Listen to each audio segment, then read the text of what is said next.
Hello, welcome on this wonderful fall afternoon or evening if you're here on the East Coast, broadcasting to you live from the Orion spiral arm of the Milky Way galaxy, the solar system, planet Earth, North America, the United States of America, no longer California, Los Angeles, to be pseudo-specific. My name's Brian Engelman. Today is Thursday, October 30th, 2025, and this right here is Strictly Football here on the new American media, because the old American media failed you. Thank you for being here. We're on season 2, episode 10 of the Strictly Football program. Make sure you check out the TNAM Daily Show every weekday at noon Eastern Time. We're going to bring in Mike Bara, Jim Mitchell, and Ez'Ryel Robinson to discuss what happened last week in football and look forward with betting tips for the upcoming weekend that's actually starting today, Thursday. So without further delay, I bring to you this right here, the Strictly Football Show. Hi, this is Eric Metcalf, and you're watching Unhappy Hour.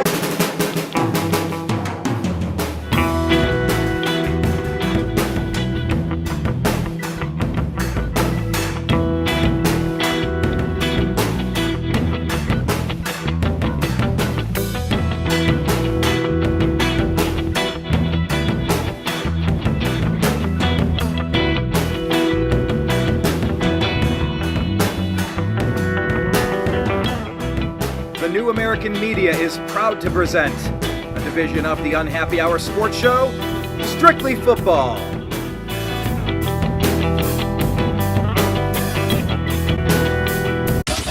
It's the Unhappy Hour. Thank you so much for being here today. It's football season. Of course, that means it is time to have a commitment to mediocrity. Here is Mike Bara in Jigba. Nice background image, sir. How are you? Yeah, it's not going to last because it's too wonky, but I'm doing good. How are you, Brian? Doing good. Your feed just got crackly. I don't know if something occurred.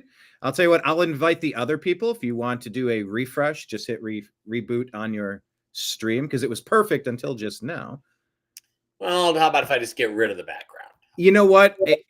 It might actually be the processing power of trying to keep up with that. It might be. All right, there we go. Now you Let's sound bring great. everybody else in. Let's get going. Let's rock this thing. Let's go. Jim Mitchell here. Welcome, Jim. Thanks for being back. Good to have you. 3 jokers. Welcome, Brian. Ez'Ryel Pickens. Happy belated birthday to you. Welcome. Yeah, thanks.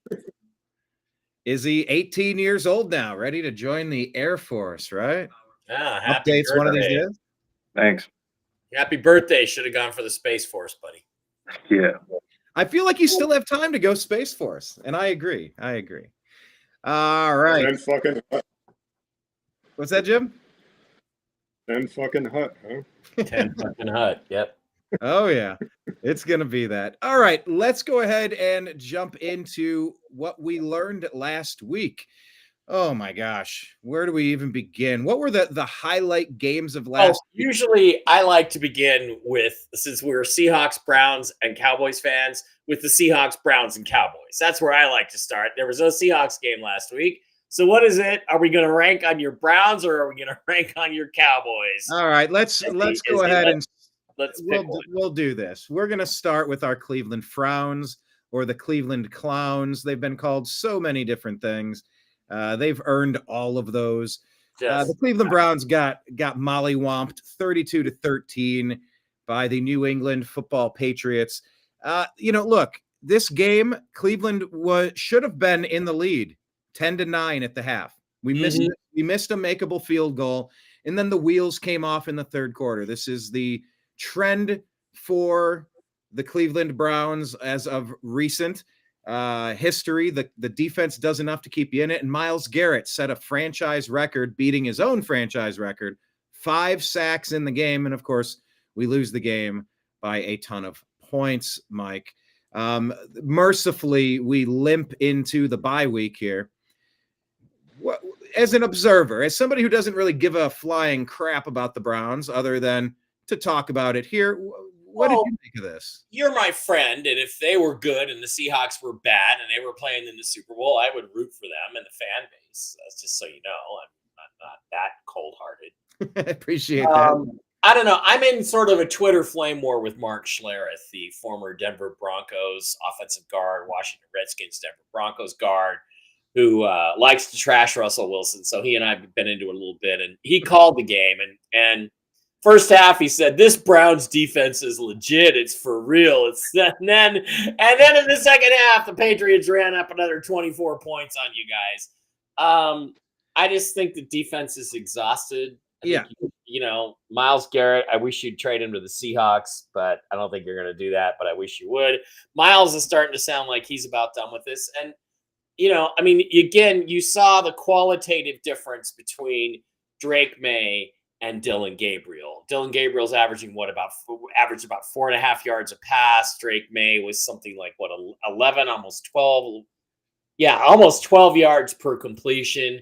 Your secondary is a little weak. Your front seven's really good, but I mean, look, Drake May has got a year under his belt. He's got a year under his belt, but I think that what this comes down to for me, looking at the Browns, is the defense is good enough, but quit fooling yourselves on Dylan Gabriel. He just doesn't get the ball downfield. I don't know how. I don't know if your receivers are all that great, but here's the bottom line: Shedeur has star quality. Give him a chance. It's time to give him a chance. His coaching staff has been stubborn. They picked Gabriel. They didn't want Sanders. Everybody knows that.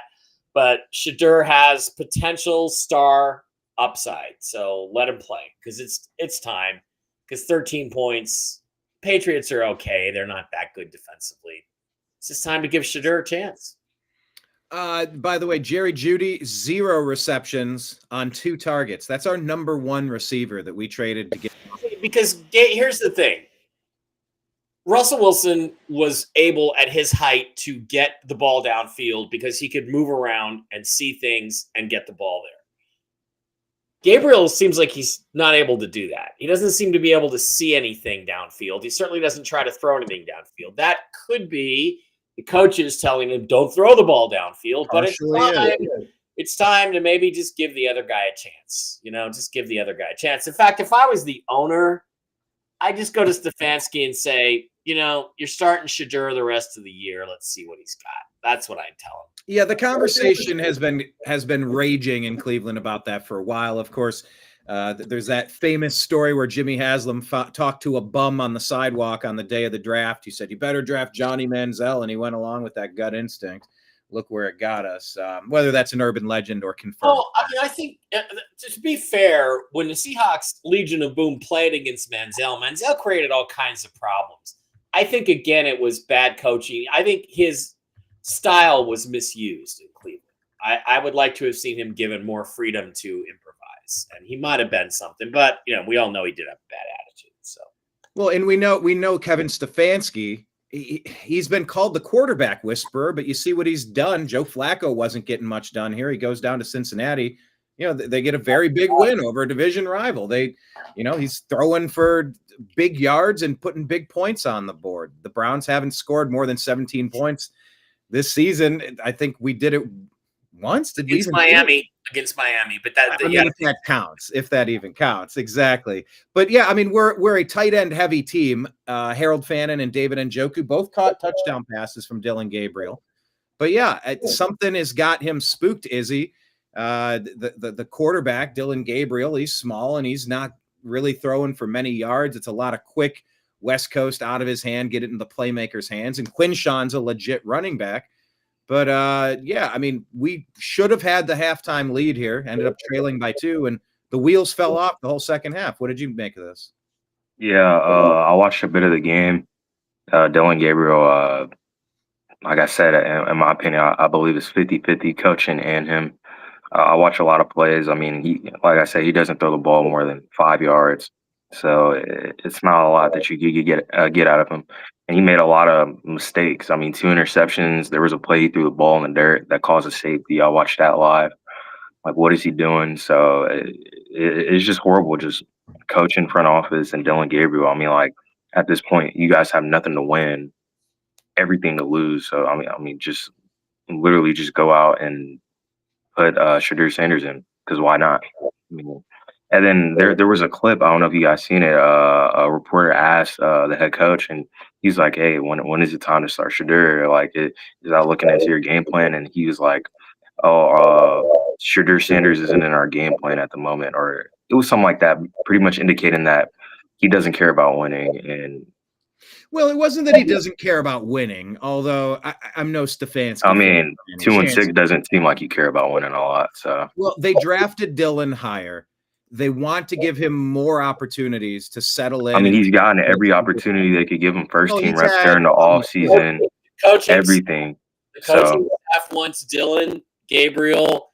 Everybody else wants Shadur Sanders. That's where it's at. Exactly. And he's throwing for almost 40 passing attempts a game, and he completes 20 of them for all barely 100 yards. And it's just, it doesn't come out to it. He doesn't get over 20 QBR. So I just don't understand what they're planning to do. Like I said, the season's pretty much botched. I don't see them coming back in the division they're in. So there's no point of just still playing this guy. And it just makes no point in my mind. Even if there was another backup, a 6th-round quarterback that wasn't Shadur, I'd say play him just to see what he has in him. So, I mean, it's no bias here. I think we're all going to get that wish, but I think the way I was listening to Cleveland Browns Daily, I think it was, or one of these shows, and they were saying if you give Gabriel 2 more starts after the bye, you now give him more than 50% of the snaps post Joe Flacco.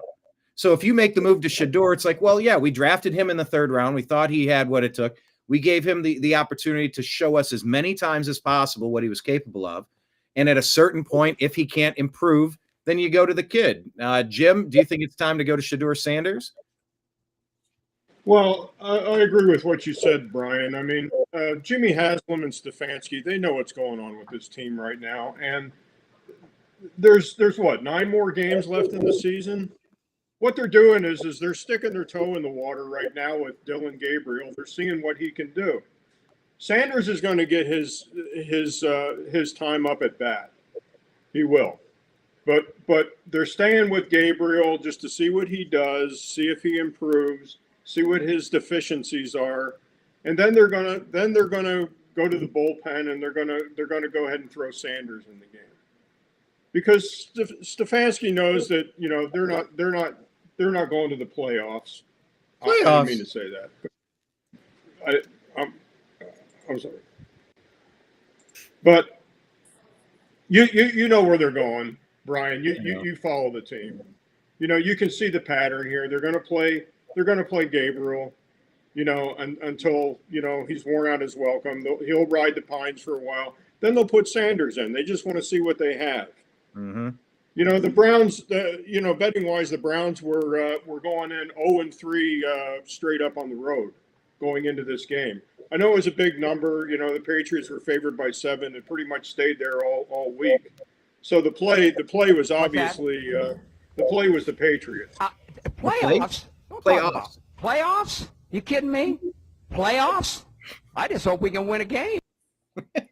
Thanks, Mike. It never gets old for any of us. No, not for me. Maybe it does for Izzy because he wasn't around when it happened. But those of us that were there 30 years ago when it happened, it was like, oh my God, I'm never going to forget that one. Yeah, so that is what's going to happen. Shadur is probably going to get a chance unless Dylan gets 1 week in that bye week to figure it out and they take the training wheels off. I think part of this is the coaching staff just say, you can't throw it downfield. You can't have an interception. You can't do this. You can't do that. Well, Quinshawn had 19 yards rushing. Nobody is taking the threat of the pass seriously. Something's got to give. And I think that general manager Andrew Berry did enough with a great rookie class. Unfortunately, our star middle linebacker who was on pace to be the rookie of the year, Carson Schwessinger, has a high ankle sprain. He's going to be out for several weeks. I mean, the guy plays like a missile back there. He's an incredible player. I think the general manager might have done enough to save his job, but I don't think Stefanski has. A couple of wins in 2 years now. It's pathetic. What's weird is that you're not getting the sense that there's any pressure coming from the owner to play Shadur Sanders. I don't get that.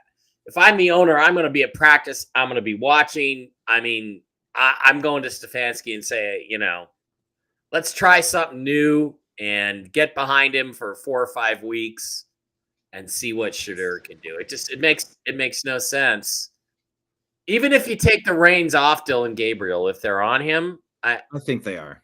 I don't see how I think the reins are on him. I watched him throw a lot of touchdown passes at Oregon. He played for 6 years in college. The guy can play. He can play. Now, maybe not in the NFL where everybody's too big and he can't see over the line, but he can still play. I think they have training wheels on him for sure, but they're saying Shedeur Sanders is not ready. He doesn't get the playbook. He can't stay in the pocket. Izzy, you were going to say something, though. Yeah, I was going to say a counter argument to him throwing touchdowns in Oregon. How much is that around the talent that they get from recruiting? I mean, they're one of the top teams. Of course, he's going to have talent around him. Yeah. To make those plays, and of course there's going to be a system around him to make those plays. So how much was that around the team that was surrounded around him? Now that he's actually on a NFL team without pretty much high schoolers and college kids, actual grown men now, it's like, does he really have it in him to make that much of a leap from pretty much training wheels all throughout his college career? I'm not taking anything away from him, but I'm saying it's two completely different ball games from. For you to be like, oh, he's throwing this X amount of touchdowns. There's a reason why nobody had him except exactly as a 3rd round pick. Everybody had him as a 4th, 5th, 6th round pick. And it makes you wonder why the heck the Browns went that direction. Izzy, we can talk about the tale of two quarterbacks here, and then I'll jump to Mike. We're going out of order. Yeah, here. No problem. Let's compare these two quarterbacks. Your Dak Prescott, 0 touchdowns and 2 wah-wahs, compared to Bo Nix's 4 tutties and 1 mistake. You essentially got doubled up by the Denver football Broncos. What was that about? What did you learn in this game? Your team. I mean, we haven't beat them since the 90s when my dad was a kid. But besides that, our DBs have been playing horrible all year. And to find out game day, 3 of them aren't playing. We called up 3 practice squad players. And I mean, I don't know. I mean, you make the worst defense even more worse by putting practice squad guys on there. So, of course, there's going to be 44 points put up on the board.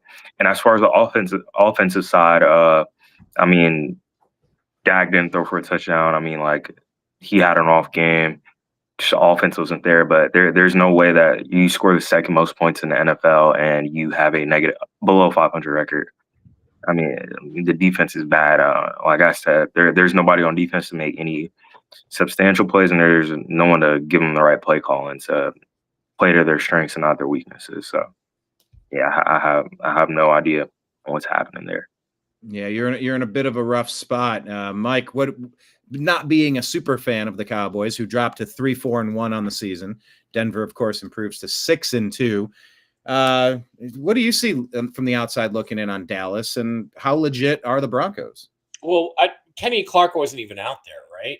No, I told you, like, half our guys were injured on defense, which is already the worst defense.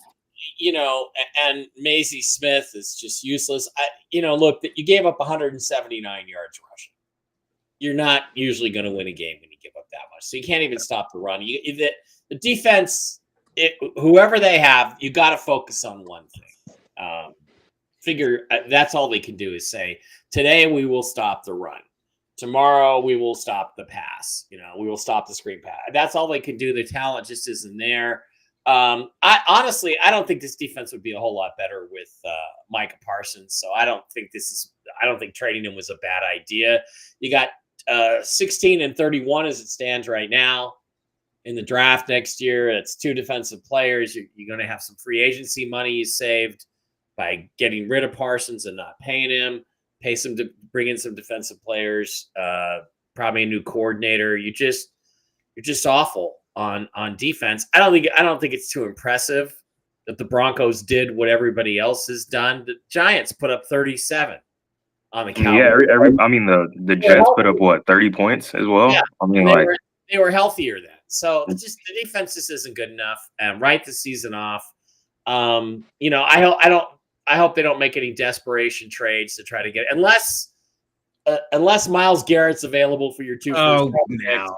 I wouldn't make a deal. I just ride the season out and say, okay, well, next year we're going to come back with a better defense. Well, Mike, you understand the salary cap better than I do. Like, Myles Garrett's just completely untradeable because of dead cap. Like, he cannot be traded. Well, okay. To me, there's the most overwrought bullshit in the NFL is dead cap money. Nobody gives a shit, or they shouldn't give a shit about dead cap. What does dead cap mean? It means your owner has to write a check for whatever's left of the guarantees for the guy you cut or trade. That's all it means. It doesn't mean anything. The only thing that matters is cap space. How much cap space do you have?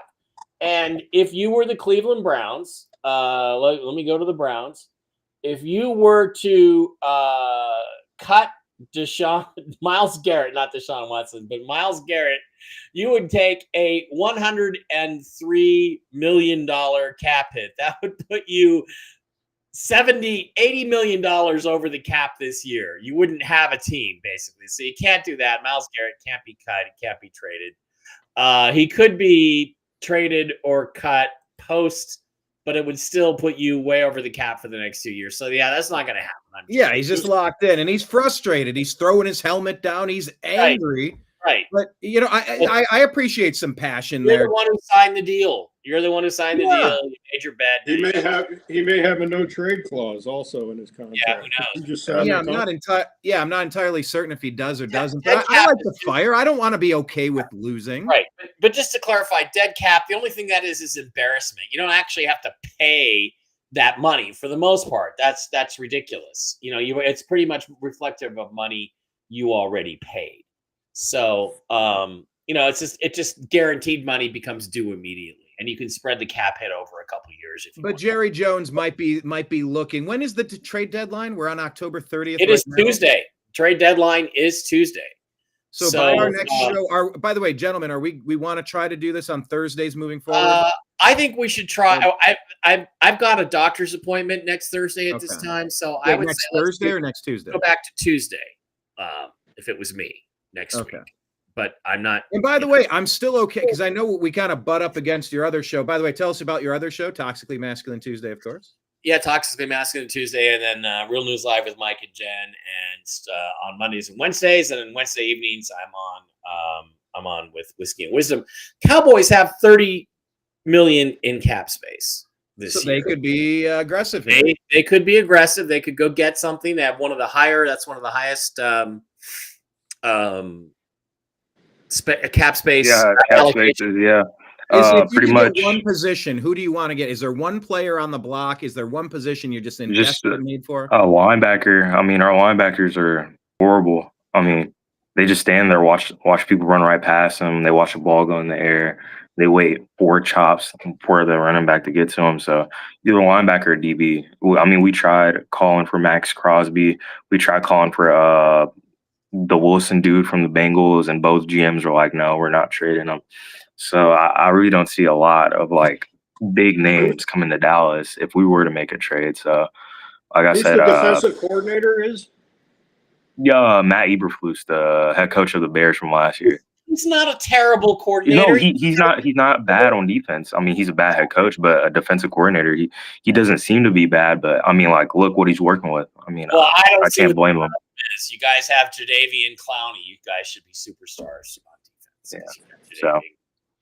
And by the way, the people that torched you in this game, this is a coming out game for RJ Harvey, a guy I drafted in my fantasy dynasty league. 2 touchdowns on the ground and another touchdown in the air. Troy Franklin is turning into wide receiver 1 for Denver, by the way. And Javonte Williams with 2 more rushing touchdowns for the Cowboys, helping me in fantasy as well. So, Cowboys fall to 3-4-1. And you have some thoughts on this, Jim? Yeah, betting perspective, I mean, this just screamed Broncos.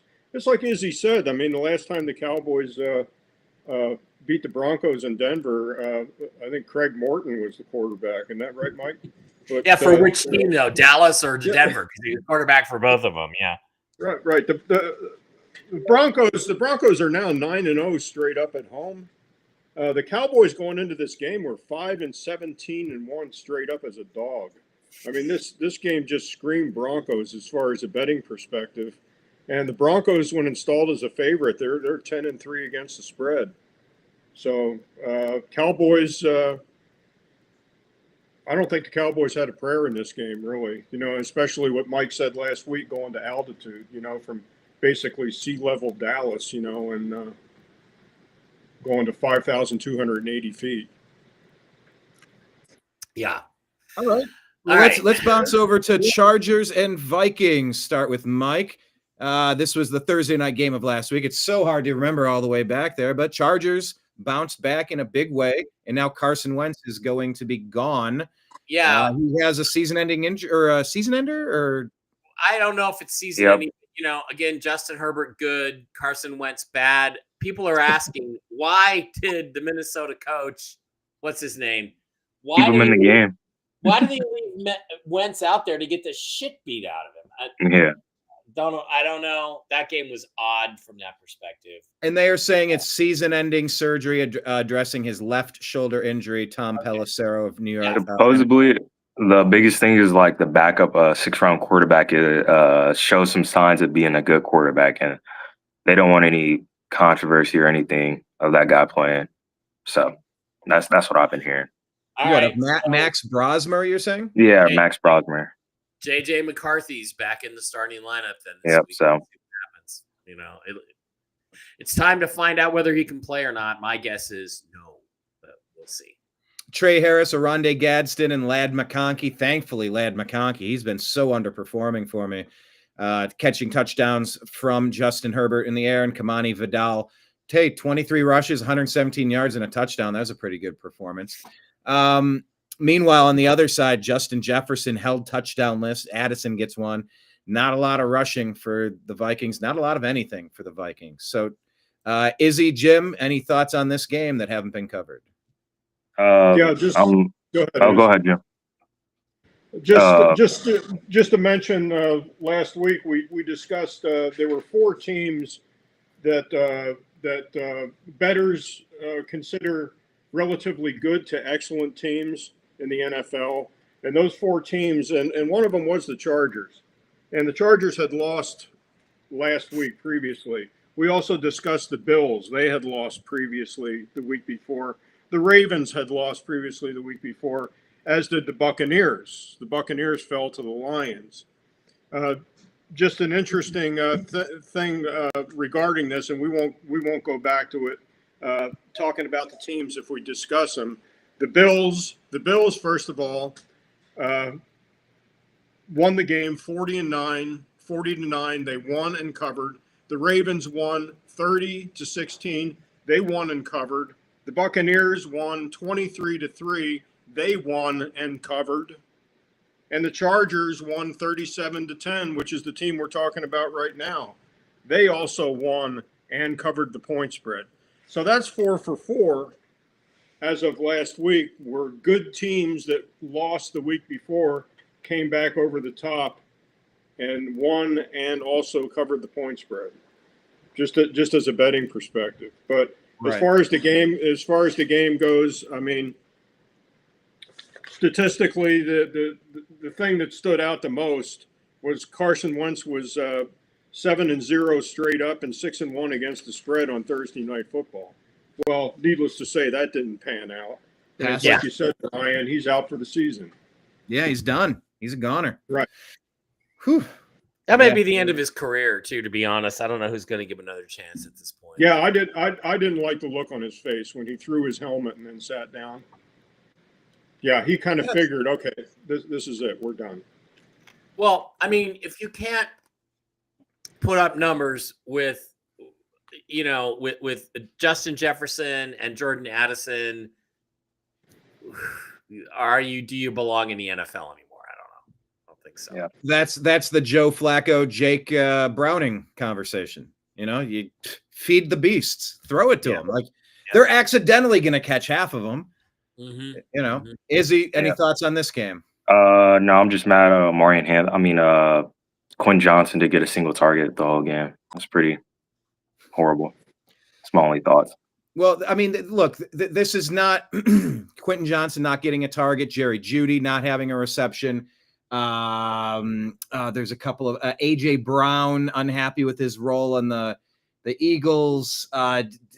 Detroit Lions are having an issue with. It wasn't anything like he was bad or like anything like that or like there was like a problem. It was just like he wasn't found the whole game.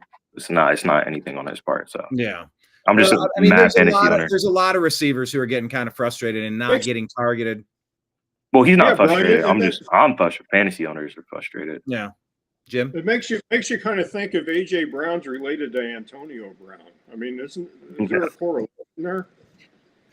Yeah, they do have some similar characteristics. Don't they? I looked it up. He's not related to Antonio. Thank you. What about Downtown Julie Brown? Izzy has no idea what that reference is. How about Downtown Could be related to Downtown Julie Brown. Yeah, there we go.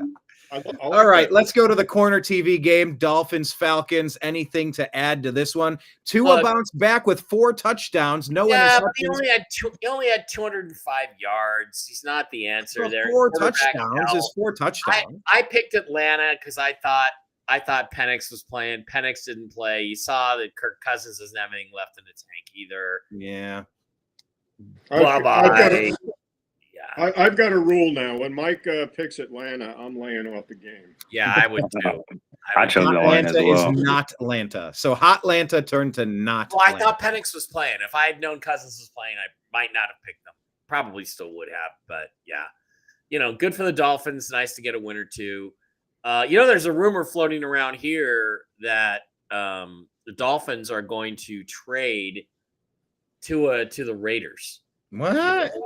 If you can believe that. And they might throw in some picks and take back Geno Smith just to get numbers off of each other's books. Let me check the Dolphins salary cap. I don't think they can do that, but that was a rumor flying around locally. I love rumor season, and I love that the NFL is getting into the trade action. I do like it. Buyers and sellers, consolidation. And there's so many injuries too that you can't possibly factor in when you're doing your two-a-days. Yeah, you're going through the summer camps. Yeah, the Dolphins can't trade him this year because they would go over the cap by about $15 million if they did, and they can't cut Tyreek Hill. But 2026 might be a different story. I don't know. We'll see. Okay, Izzy, thoughts on this game? Dolphins and Falcons. Yeah, I mean, I had the Falcons winning. Like I said, back to what Mike said about the Vikings. Like, if you got talented guys that you can get the ball to, Bijan Robinson. I mean, it's one of the worst run defenses. A lot of sports betting people were like super mad because Bijan didn't get over. I mean, I didn't bet this weekend, but I mean, you just got talented people on offense, and you're only scoring 10 points, and you're allowing the Dolphins, who haven't looked good all year, to give up 34 points, which is, I mean, that's uncalled for. So I just feel like a lot of people didn't see this coming, and it wasn't like anything insane that Tua did or anything like that. It was just like they just got to hand it to him at the end of the day. So, Jim. Yeah, going into this game, I mean, in Mike's defense, I mean, that just screamed Falcons, as far as winning the game. I mean, Tua was 2-13 straight up as a dog. He was 10-23 against the spread as an underdog. And just going into this game, he was 1-9 straight up. So if what you say is true, if Tua does get traded to the Raiders, that might be a good deal for Tua. I mean, it's not as humid, as it is in Miami, as it is here in Vegas, but it's an indoor stadium. He won't have to play in the snow, except I still think that they probably have to travel to Denver to play. They've already got their Chief game out of the way, so they're not going to have a snow game in Kansas City this year. So Tua should be all right. I mean, that's the best bet on the board is when Tua has to travel and play in the snow. Take that home team, because Tua cannot play in the snow. I don't think he's ever won. I know about that too. Yeah, Tua can't play at all in the snow. It's horrible. No, it's that's the bet of the week. That's the lead pipe bet of the week. Well, we're gonna keep on. Yes, so cold lead pipe lock. What, Jim? We got to come up with a unique lock of the week, pick of the week. Like, we got to come up with a great phraseology of yours. Mike, you got to help us come up with his catchphrase. All right, we'll figure it out. All right, we will. Let's look at this one. I thought this was in some ways the game of the week. Now, it wasn't because teams were, you don't expect to see them in the AFC or NFC championship game per se. But look, this was a big win for the Jets. I liked how Justin Fields put his stuff out there, and he's like, look, I had a really tough week, and I was there at my house, and I was having a real hard time with this. Like, this sucks. The owner's coming out bashing him, and he plays his best game of the season. He played great football at Ohio State. I know he's capable of it. They got the win, 39-38. It's their first win of the season. Bengals dropped to 3-5. Go ahead, Mike. You're chomping at the bit. You just want to bash them. Go ahead. Speaking of teams with no defense, how about the Bengals? Okay, that's fair. They've earned that. Cowboys. They give up 39 points to the fucking Jets. You got to be kidding me. Totally awful. I mean, I had them as part of my 3-team parlay, right? And I gave the 6.5 points because, frankly, the Bengals should have won by 2 or 3 touchdowns. But they couldn't stop anybody. And every time they got over that 6.5 point hump, they just give it right back again to the Jets. And it just went on the whole game. And Joe Flacco did everything he could. He only had a couple of touchdown passes, but he had almost 300 yards passing. He did his job. Bengals defense is just shit. So what can you say? You lost to a terrible team. Your season's over, Cincinnati. At this point, I'm just trying to I'm just looking at how do I develop guys for next year at this point. That's what I'm doing. Yeah. It's looking rough. Jim, you want to say? Yeah, Mike and I didn't compare notes prior to betting, but we had already made our bets, and Mike sends me his ticket, via text message, and I'm looking at it, and I said, son of a bitch, I took this. I took the Bengals also and the Falcons. Yeah. I took them on the money line on my 5-teamer, and I was. I feel bad because I feel like I talked you into the Falcons, but I thought Penix was playing, so I was one and done at 1,300 hours. So I lit that money on fire. Izzy, what say you, sir? Yeah. I mean, it was a great game. Joe Flacco played good. He got the ball where it needed to be. But yeah, I mean, there's no way.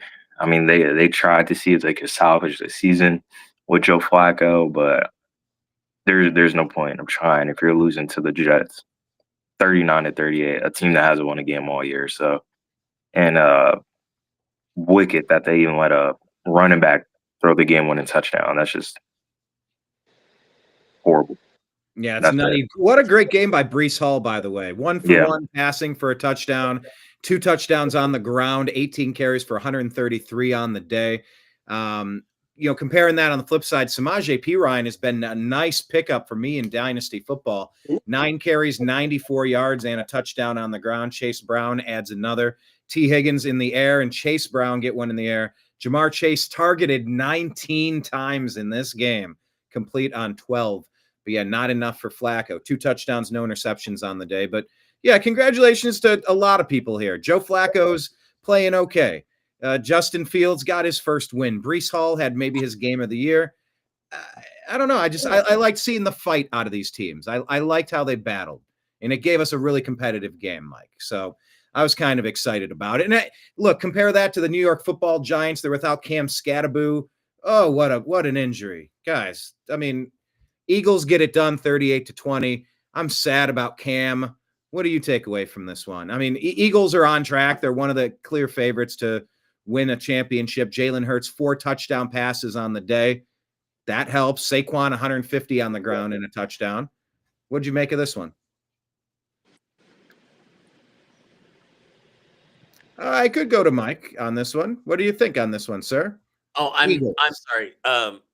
Nothing much to say about this game. The Cam Scatterboo thing was pretty awful to look at. Again, Giants, your season's over. Forget about it. You got nothing. You got no bullets in the gun. Jackson Dart's mobility gives them some ability to make plays, but the Eagles, I just thought, were pretty much in control of this one throughout. And Jalen Hurts, again, very, very low numbers, but you don't look at it just purely on numbers.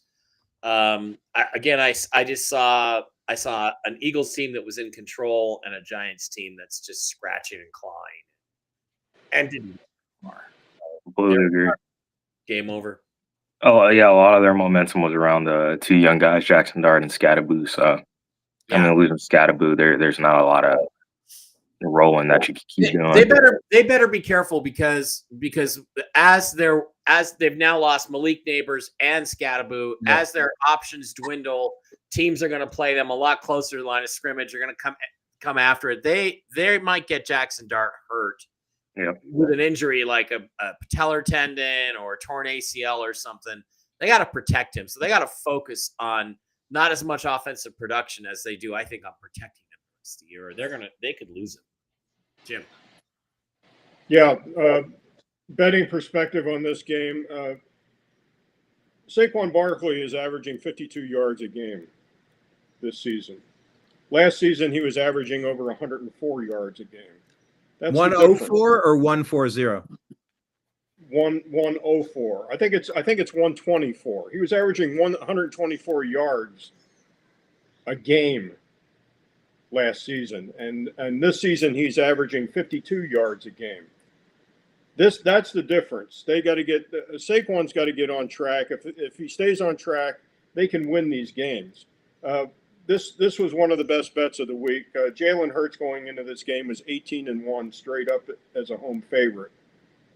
The Eagles are now 12-0 straight up when hosting the New Jersey Giants. So, yeah, they've owned going them into this game. This game screamed Eagles. I understand it's a division game. The Eagles were laying 7 points, and there's a lot of bettors will say, it's a division game. You don't want to lay that big number. But this was a good game. It was a quasi revenge game because the Giants took them to the woodshed in the last game in Jersey. Yeah, and by the way, just Jahan Dotson getting a revitalization of sorts with his career. I liked him out of Penn State, ended up on the Commanders. Now he's on the Eagles, got a touchdown in the air. And Dallas Goedert, my starting tight end in both dynasty leagues, 2 touchdowns in the air for him. Tank Bigsby, the running back that they brought in that trade with Jacksonville, he put up 104 yards on 9 carries, by the way. So, yeah, Saquon, A.J. Brown, Dallas Goedert, there's a lot of mouths to feed over there in Philly, but they're getting it done, Izzy. They get another win in your division, making it tougher for your Cowboys to come back, huh? Yeah, it's unfortunate, but as long as the Giants and Commanders stay low, we could try to make a run for second place in the NFC. So, yep, wild card is in play. Carolina Panthers also in play for the wild card. They fall to 4-4 on the year, losing to the Buffalo Football Bills 40-9. Buffalo improves to 5-2 on the year. You maybe expected a blowout, Mike, but 40-9, that was significant. Well, the game was a little closer for a while longer than I thought it was going to be. But in the end, the Bills just, again, overwhelmed them. Too good, too strong. Josh Allen didn't have a great game. He didn't need to. They just kind of cruised. And that's what happens when Andy Dalton is your starting quarterback. So hate to say it, but not much else to say about this game.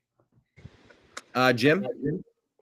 Yeah, the Bills going into this game were 8-0 straight up after a week off or a bye week. They're now 9-0 after a bye week straight up, and they're 9-3 against the NFC. So they control the NFC when they play them. This game went as I expected. I didn't, especially this game opened and closed at 7.5 points. I wasn't crazy about that half point. So I did not play the game. But, as we talked about earlier, the Bills were one of those 4 teams that had stumbled the week before, and they came back and destroyed the team that they played this week. Right. Izzy? Yeah, the Panthers, they're bad, but they're fighting in the wild card with the Cowboys and the Bears for one of the wild card spots. I don't see them making a wild card. They're top 10 in the draft at best. So, I don't even know what the reason was that Andy Dalton started, but it shows that he won't start another game in the NFL. So, that's fair enough. James Cook, 2 rushing touchdowns on the day for the Bills. And, yeah, they took care of business. Didn't necessarily expect much different. But, look, they're competitive. After 8 games, they're sitting at 500 with the Carolina Panthers. Maybe that's a surprising stat that maybe people wouldn't expect. But is that any more surprising than the Baltimore Ravens being 2-5? I think I might have picked the Bears in this one, but the Ravens almost doubled up the Bears, who fall to 4-3 on the year, Mike. Baltimore, they get it done with Tyler Huntley, and they're set. They play tonight, right? And they're getting Lamar Jackson back. They play tonight. They're getting Lamar back. I was disappointed in Caleb Williams in this game. I thought he'd play better against a not very good defense, but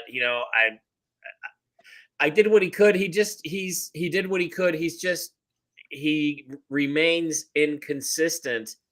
And, this is interesting because this could be one of those quarterback draft years, where you had Caleb Williams and you had, he didn't have a touchdown. He only had one interception. You had Caleb Williams and Jaden Daniels, and they both started out really well. But this could be one of those years where quarterback draft years where 3 years from now you look back and you go, those quarterbacks really weren't that good. Caleb's got to find. Look, you've got Romo Dunze. You've got a strong running game. You got you DJ Moore, the tight end who was injured, but you should be doing better than this. And Luther Burden III was a high wide receiver draft pick too that they're not working on. He only had one reception. He wasn't out there much. You should offensively be doing better than this, and you got a really good offensive coach. So we'll see. I think that Caleb Williams has to prove something over these next 8 weeks. I really do. Oh yeah, I feel like most people not named Mahomes or Hurts have a ton to prove, I suppose. Jim? Yeah, the Bears going into this game were 16-33 straight up, and they were 6-23 straight up on the road. Plus, this was one of these four teams that we had discussed earlier as far as losing a game, the prior game, and then bouncing back and destroying a mediocre team, which they did. So I think we all expected the Ravens to beat Chicago in this game. I'm wondering, I might have picked the opposite, but I have a hatred for those dirty Ratbirds, of course, so that clouds my judgment. Izzy, what did you take from this? Yeah, I was expecting the Bears to win because of what they did to the Cowboys and what they did against a horrible defense. But somehow they don't put a lot of points up on the board. It seems like on paper, Caleb did good through the air besides not getting that touchdown. But besides that, and Derrick Henry, how good is their run defense? So, I don't know. They're going to be almost even at 500 if they lose one more game this week at 4-4. And I don't know. Caleb, like Mike said, Caleb, you just gotta, step it up, do a little more to where you don't have to worry about people question if certain games are a fluke or certain games are here and there. So it'll just stay more consistent is the way I put it. So I think that's, in some ways, that's a story of the NFL. There's not, there are some consistent players. I don't know how many, 20, 50, 100. I don't know how many consistent players, but then there's a lot of, so you got your highs, you got your lows, a little bit of inconsistency, and a lot of questions. A lot of question marks. Do you have the right running back of the future? Do you have the right quarterback under center? If Caleb Williams is going to be a star in this league, he's got to be more consistent than this. Even when he has a game like this, it's got to be 2 touchdown passes and 1 interception, not touchdown passes. You got to do it. Mike, you got to be the John Stockton to my Karl Malone, because you just gave me the perfect segue. CJ Stroud throws 2 touchdowns and 1 interception. 30 of 39, 318 yards, getting a very important win here for the 3-4 Houston Texans. They beat the Niners 26-15. Niners dropped to 5-3 on the day. This is a big bounce back game for an inconsistent CJ Stroud here. Yeah, it is. And the 49ers, they've been doing it with bubble gum and duct tape, and it all fell apart. I thought I was making a good bet when I took the 49ers in the 2 points. But look, let's face it, they're just out of gas. They just, they got a bunch of second, look at what a fantastic job Robert Saleh is doing with all these backup guys. Well, now you know why these guys are backup guys. They didn't stop them. They gave up almost 500 yards in offense to a team, the Seahawks, really shut down comfortably the previous Sunday. So it was like, the Texans look like a completely different team than they did the week before against my boys. CJ Stroud had a really good game, not a great game, but a really good game. They get Nico Collins back. Is that his name? The receiver. This week they're going to do even better. And again, Christian. And by the way, Tank Dell was a really great option for him 2 years ago. He's just had some injuries as well. Yeah, he was. And the key thing here defensively is that Houston just focused on taking away Christian McCaffrey. He only had 11 touches. Out of his 11 touches, he had 60 or 70 nondescript, unimportant yards. Didn't do a thing, and that's what teams are going to do. And it's also possible that McCaffrey may be injured. He may have the secret injury they're not talking about because he did not look like himself. And once that bubble bursts, the 49ers are going to go down like TWA 800. Yikes. So we'll see. It's a pleasure to see it. Izzy, you're not a super Niner fan, right? Being a Cowboy fan, what did you make of this? Not at all. I'm surprised it lost. I mean, like previous weeks. I mean, I wasn't here last week. The week before, I was saying that. I mean, their time was coming, and they just kept winning games because of how well coached they were. But eventually, how long does that stay stable? And you can see at this game. I mean, the Texans, they don't have that much good of an offense or defense, and they beat the 49ers, and Christian McCaffrey didn't do a lot, and it shows how much of an impact he makes for this team. So pretty much, I mean, you can put it on paper. I mean, if he doesn't play good, if he doesn't get over 100 yards, and you're pretty much not going to win the game as a 49er. So 15 points. Literally at the end of the day. So yeah, the numbers don't lie, Jim. Yeah, there's a reason why this game opened and also closed. The Texans being the favorite in this game. That basically means, it kind of reinforces what you and Mike said, that somebody knew, something about McCaffrey or somebody else on the team. But the glaring stat in this game is, now Santa Clara is 1-5 against the spread as a road dog.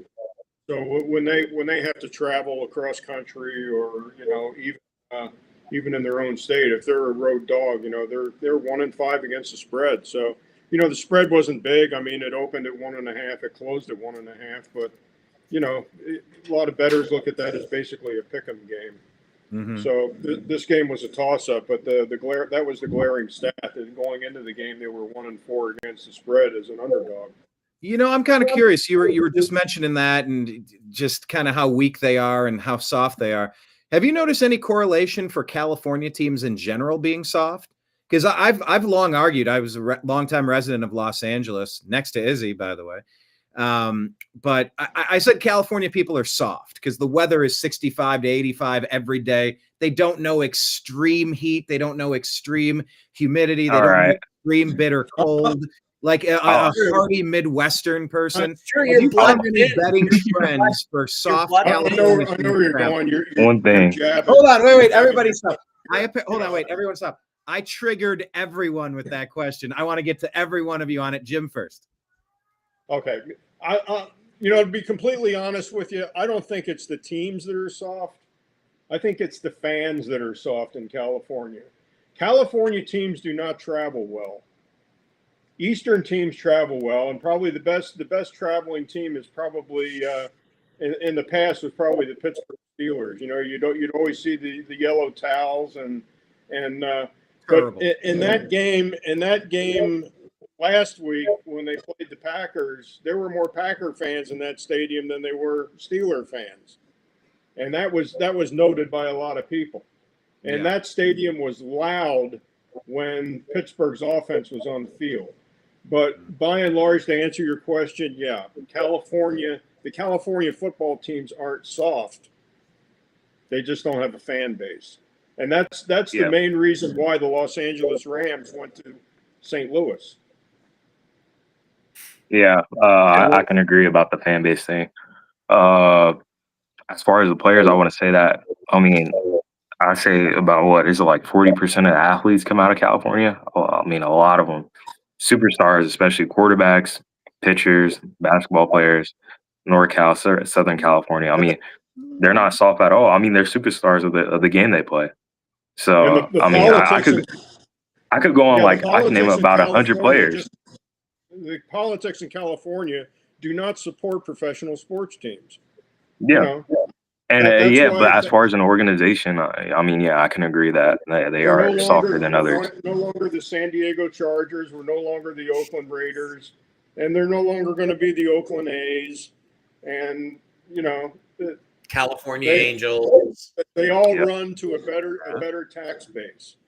And yeah, exactly. Let's be honest. When professional players get traded from California sports teams, say like to Las Vegas, if they come here, whether it's hockey or football, they just got a pay raise because there's no state income tax in Texas. There's no state income tax in the state of Nevada, Florida. There's no state income tax in Washington. Yeah, why would you? Of course, yes, Mike. I got you riled up on that. Chime in. Well, no, I just look. I lived in California for about 15 years. Your blood thins. You do get soft. You get comfortable. You don't like extremes. It's not comfortable, and that's why I really think it's unfortunate with all the East Coast teams going to the indoor stadium model, because I think it's going to soften up the East Coast too. So, this is one of those things. What Mike says is true. I mean, I don't hate California. Well, I kind of do, but I left the state of California in 1961. I was born at Hamilton Air Force Base in Marin County, California, Northern California. It was paradise in 1961. It was paradise. I always kicked my dad in the ass for not buying land in Marin County. In the 60s? Retired a wealthy man. Yeah. Yeah. Today, I think things have caught up, but no, screw the 60s. We're talking about the early 50s. Okay. Yeah, even better of an opportunity. Even better. But instead, Izzy and his ilk have ruined California. You youngsters, you Gen Zers. I'm just kidding.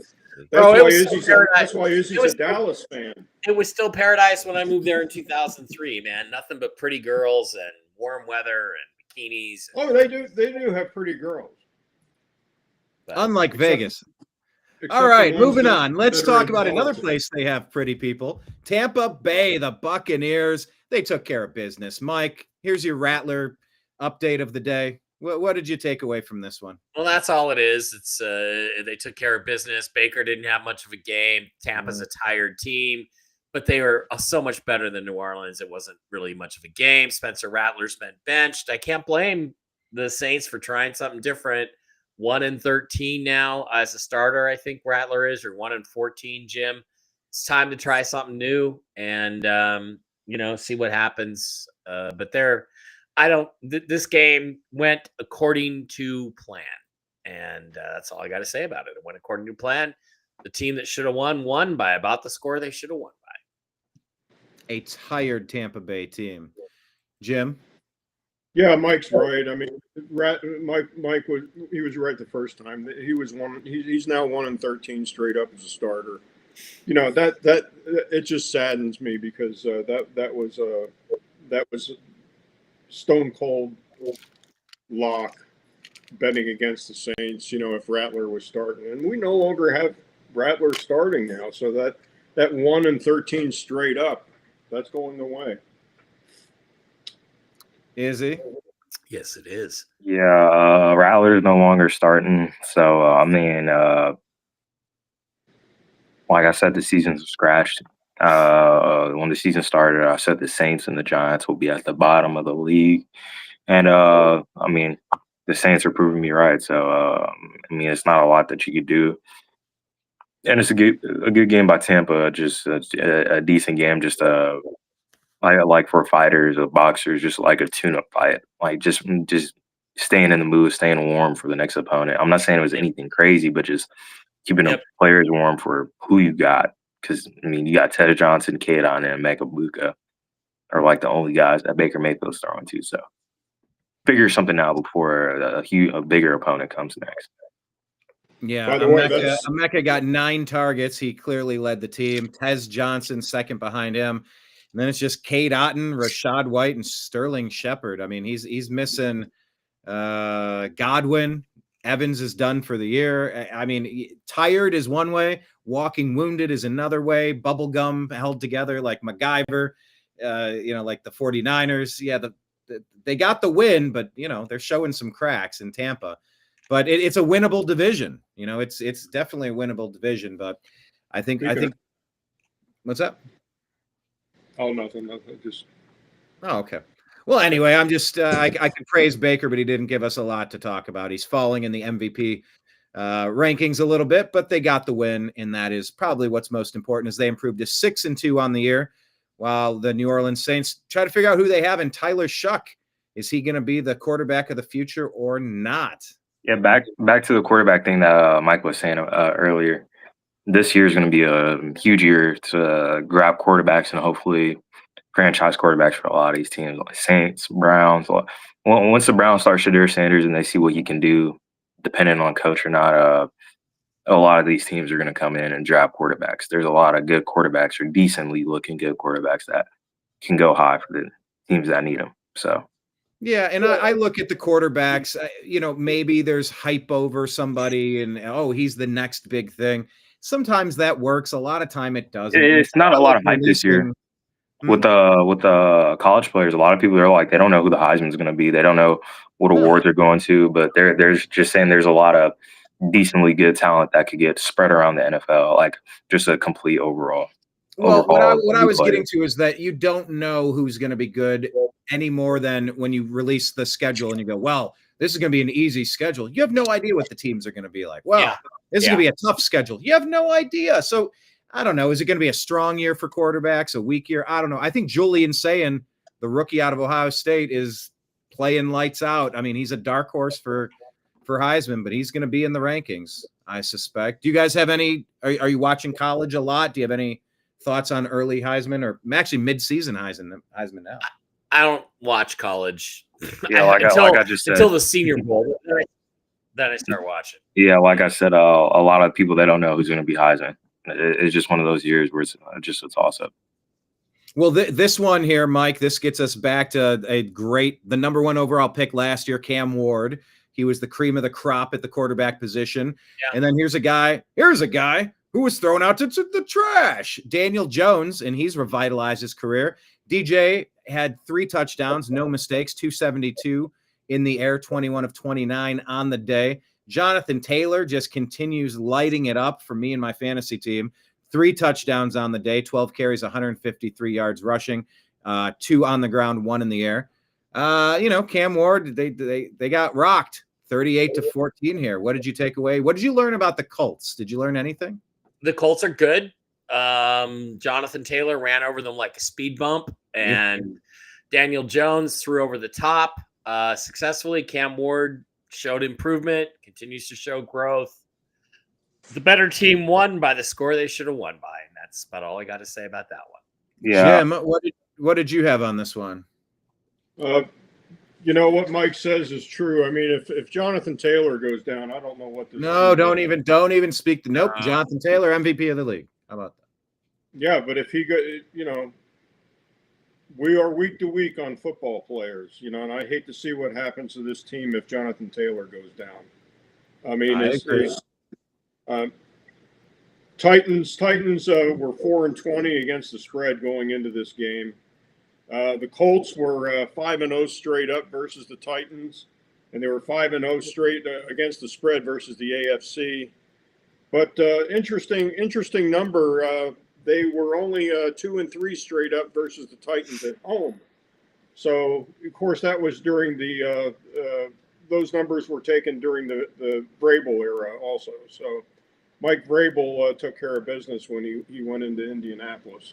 And the Titans are, they're a completely different team this year. But Mike is right. The Colts are a good football team.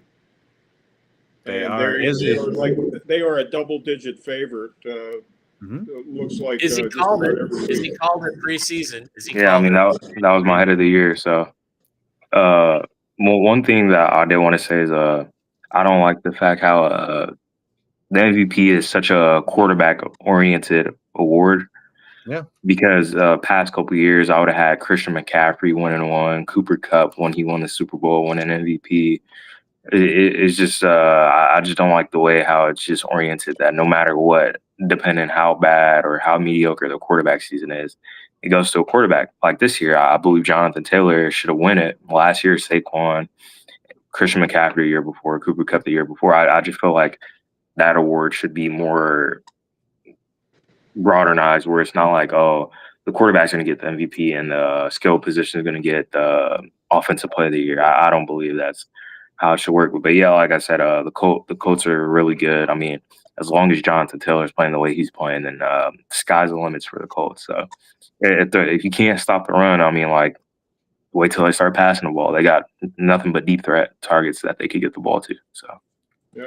Who is it that makes that decision, Mike? Do you know? Is it the Associated Press or is it the players? Yeah, it's an AP award. It's one of the AP awards. So a bunch of fucking East Coast sports writers decide. Yeah. All right. Oh, by the way, as you go to an East Coast player again. Right. Yes. By the way, as you ask that trivia question, let me get back to a trivia question that was left unresolved. During the 2014 NFL draft, Cleveland Browns owner Jimmy Haslam shared an anecdote about a homeless man on the street of Cleveland who recognized him and said, "Draft Manziel." Haslam cited this as a sign of the intense fan passion for the A&M quarterback, and that contributed to his enthusiasm for the pick. However, it wasn't the sole or deciding factor. GM Ray Farmer made the final call to trade up and select Manziel, despite internal analytics favoring Teddy Bridgewater. I'd say the fans play more of a part in Dallas trying to get Jerry Jones to draft Manziel than the homeless man for the Browns. I'm sure that homeless guy had an 85-inch Samsung in his living room. Yeah, Manziel. Man, he just drank his way out of a chance in the NFL. He really did. And he snorted it, and he's out there talking trash. I can't stand looking at Johnny, hearing from Johnny. I don't want to remember that time. I don't look upon it fondly. It was just hard to defend when he was in this game. Let's call it impossible to defend. Can we call the Green Bay Packers offense impossible to defend by the Steelers in this game? This was the Aaron Rodgers Bowl, people. We've been waiting for this, Mike. What did you make of the Steelers dropping to the Packers? I thought the Aaron Rodgers revenge tour was going to continue. It didn't. They fell flat on their faces. They had very little offense. They couldn't really run the ball. They couldn't really pass the ball. DK Metcalf at critical time in the game gets another stupid penalty once again. Yeah. Somebody goads him and he gets a personal foul, costs his team 15 yards. That's why we don't miss him in Seattle by DK. And, again, the Packers just kind of scored every time they needed to. They scored. Jordan Love had a great game. I thought based on how shitty they looked against the Cardinals, they would probably not win this game on the road, but the Steelers looked like the weaker, tighter team.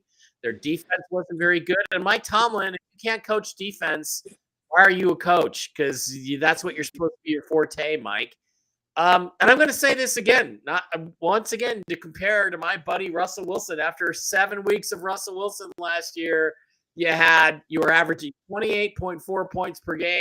You had a 6-1 record, and you took the play calling away from him. After 7 weeks of Aaron Rodgers, you're averaging 21.3 points per game, and you have a 4-3 record, Arthur Smith. So what's the problem in Pittsburgh? I don't know. Maybe we're going to find out over the next 7 or 8 weeks. We shall see. But that's all I got to say about that game. Jim. Yeah, Steelers defense. I mean, they got a problem. I mean, they're historically known for their defense, but Mean Joe Green ain't walking through that door, And it's different. Yeah, statistically, the Steelers going into this game were 9-2-2 against the spread when getting 3 or more points at home, and they were a home dog. I mean, they were a 3-point home dog, which means on a neutral field, the Packers probably would have been favored by 6.5. So and they were 17-8 straight up on Sunday Night Football. Mike Tomlin's got a pretty good record on Sunday Night Football, but that didn't pan out. So that's going to be the question every week now: is can the Steelers stop anybody? Can the Steelers stop anybody any better than the Cowboys can? I mean, no. I was talking about a week before with one of my friends. He was asking me for some advice on who he should put a parlay on, and I was like, the Steelers defense, their DBs are one of the worst ranked in the league, so it doesn't look that good. So I mean, like, when you got a team with diverse receivers like the Packers, just not a good boiling pot. But I mean, Aaron Rodgers, I mean, he's been playing good, but it's just the fact that Mike Tomlin, I mean, like, I don't know what the game plan is for the Steelers. I feel like they're winning games, but it's just up in the air of like what can happen with them. It's just, I mean, you don't know. I mean, they're putting up points, but their defense isn't good. So it's a little weird thing that's happening here. And then they gave 40 points to the Packers. I'm not discrediting them, but I mean, that's a lot of points to give up too. It feels like Tomlin is at the point like Pete Carroll where the game has passed him by a little bit. Yeah. He's still using the same old methods that worked 7 years ago, but maybe aren't still working today. Yeah, and a lot of NFL players, they say that it switches up. Like, they were like the offense improved, which caused the defense to improve. And a lot of the old coaches, like you can see with Mike McCarthy when he was with the Cowboys, just a lot of the old coaches, the old school stuff just doesn't work out a lot more. And you can see that with Brian Schottenheimer. The offense is rejuvenated. So it's just, like you said, just a different era. I'll put it that way. The Steelers are just, they need a change, I think. They need a real change. That actually does go back to your common thread, Mike. You've been saying that for a long time. Who is the next coach to get fired? Are we still on Mike McDaniel, by the way? I'm still on Mike McDaniel, but who knows? They might win again this week. So I know. I think the Saints are going to bring back Dennis Allen. Yeah, I mean, I've seen weirder things happen. Okay, maybe not that weird. He's got bigger man boobs than I do. There's no way. But hey, let's go ahead and say Jordan Love, 360 yards in the air, 3 touchdowns, no mistakes. That's pretty solid. He liked Tucker Kraft, 2 touchdowns and 143 yards receiving on 7 receptions. Jordan Love, good job. Good job to Jordan Love. He had one of the better performances of the week. And finally, wrapping up last week, the Chiefs got things done. Of course, they're getting healthy at the right time, which is scary for the rest of the league. They improved to 5-3, whooping on the Commanders, who fall to 3-5 without their quarterback, Marcus Mariota, throwing 2 interceptions on the day here, Mike. This wasn't really about the referees rigging it this time, but the referees, fuck them again. I don't want to talk about that. But I mean, Mariota threw the ball. What was it, McLaurin? It hit him in the face, bounced off of his face for an interception. That's not on Marcus Mariota. They had a great first drive going. They should have scored a touchdown. But again, this was Joe Frazier versus Ron Standard. This was not a fair fight. This was just a great boxer fighting a regular old guy, keeping him at arm's length, just, pounding out the win, get it on your scorecard, use it as a warm-up. Kansas City's rolling right now. They're looking really good despite the help they're getting from the refs. They didn't need it in this game. It was a good game for a half, and then it kind of fell apart in the second half for the Commanders, Redskins, whatever you want to call them. And the Seahawks got to play them next week, but now they're gonna be without Terry McLaurin. So, but they get Jaden Daniels back. But I don't think Jaden Daniels makes a difference in this game. I think it might have been 28-14 or 28-17 if Daniels had played. They still win. City still wins. Gotcha, Izzy. The Chiefs are back. Industry plant. Industry plant? What? Yeah, I don't know. I feel like the past 2 weeks with the Raiders and the Commanders now. I mean, like, what else can you do up against those teams? It's sort of expected, but yeah, if they have Jaden Daniels, they put a couple more points up on the board, but I highly doubt they stop as much as they did on defense. So Yeah, 28-7 feels about right for this here. Kelsey, Rashee Rice, Kareem Hunt receiving touchdowns, and Kareem Hunt with another touchdown running on the day. Of course, Mahomes did throw 2 interceptions here. Any of this surprise you, Jim? The outcome here?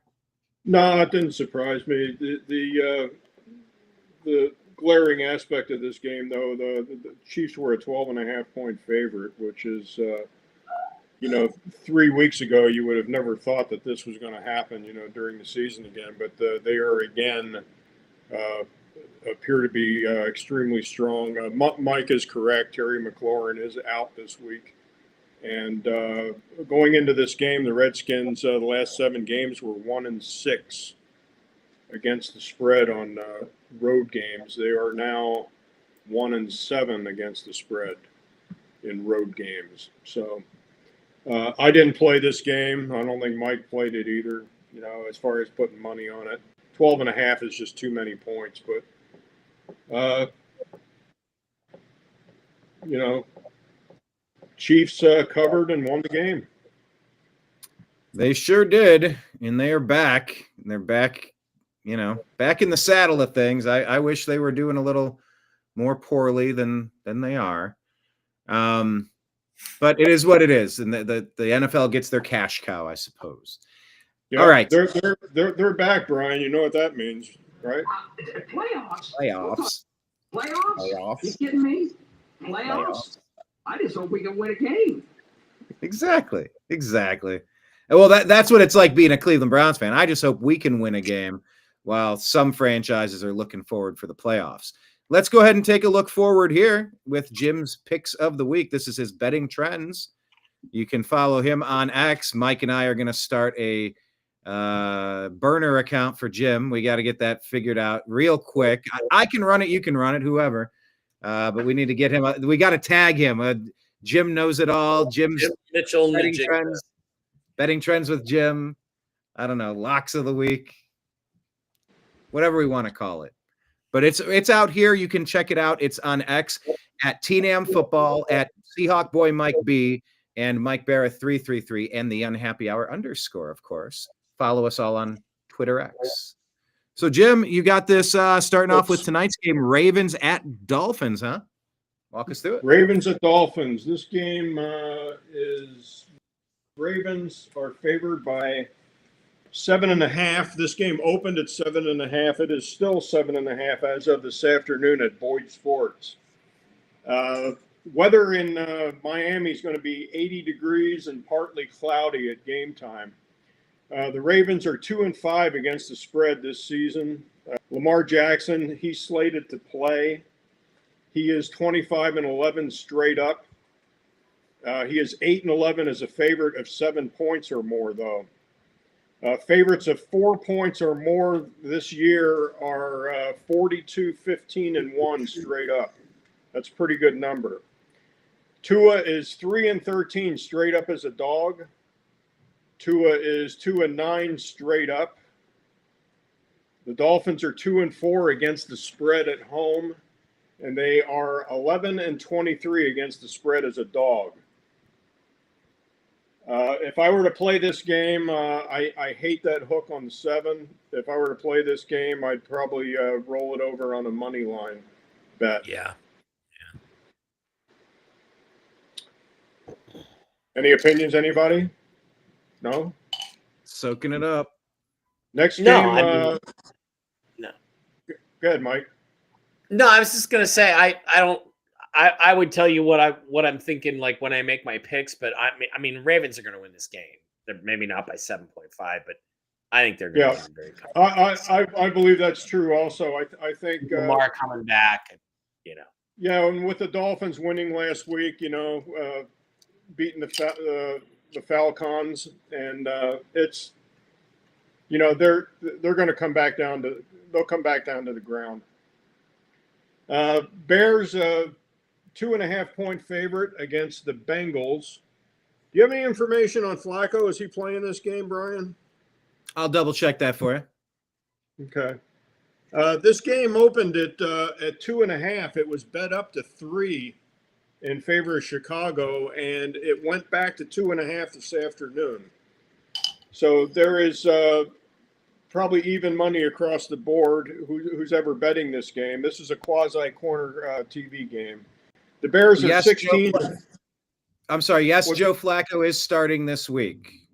Okay. Wait, hold on. Grok is hallucinating here. I'm going to keep looking. Go ahead. The Bears are 16-34 straight up. And the Bears are 6-24 straight up on the road. If Flacco is playing, I like the Bengals in this situation. Game time, this outdoor game, obviously in Cincinnati, 54 degrees and partly cloudy, so it's favorable football weather. Okay, here's what I'm getting now. It says Joe Flacco's status uncertain due to an AC joint sprain in his throwing shoulder sustained during his Week 8 loss to the Jets. Zach Taylor describes it 50-50. To me, this game is radioactive. I'm not touching this. If I'm Superman, this game is kryptonite because I don't trust Caleb Williams. I don't trust the Bears on the road. I don't trust the Bengals defense, and I don't trust the Bengals without Joe Flacco. So who do I pick? I tend to think the Bears are going to win. That's who I'm going to pick. But whoa, I wouldn't bet this for anything. You, Jimmy? Well, I was ready before that information that Brian just gave me on Flacco. I was ready to go ahead and take the home dog M tough. That's one of my favorite sayings, and I would go ahead. I would take the Bengals if Flacco was healthy, but not with those injuries. So radioactive game. I'll lay off it. I could see that. Absolutely. And it's not an injury to some ancillary part of Joe Flacco. that is his throwing shoulder. Throwing shoulder, and he's 40 years old. So yeah. All right. Vikings, Lions. Vikings, Lions. The Lions are an 8.5-point favorite. They opened at 8.5, and they are still 8.5. Division game. Vikings are 3-2 against the spread as a dog. The Lions are 42-13 straight up. They are 17-8 against the spread. The Lions are 29-10 against the spread at home. And the Lions are 4-1 straight up the last 5 years at home versus the Vikings. Jared Goff is 39-13 against the spread when playing indoors.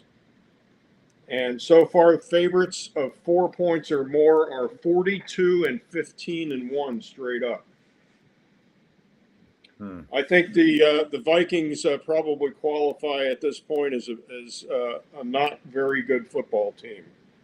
And this 8.5 is a lot of points. It's a division game, but I think the Detroit's just going to pound them. Agree. I see that. Yep. Next game got Carolina at Green Bay. Green Bay opened at 12.5, and they have been bet up to 13.5. Wow. So the money's still coming in on Green Bay. Weather in Green Bay at game time, 51 degrees and cloudy. The Panthers are just a miserable road team. They're 3-17-1 straight up on the road. They are 6-11 against the spread on the road. The Packers are 11-5-1 straight up when favored by 4 points or more.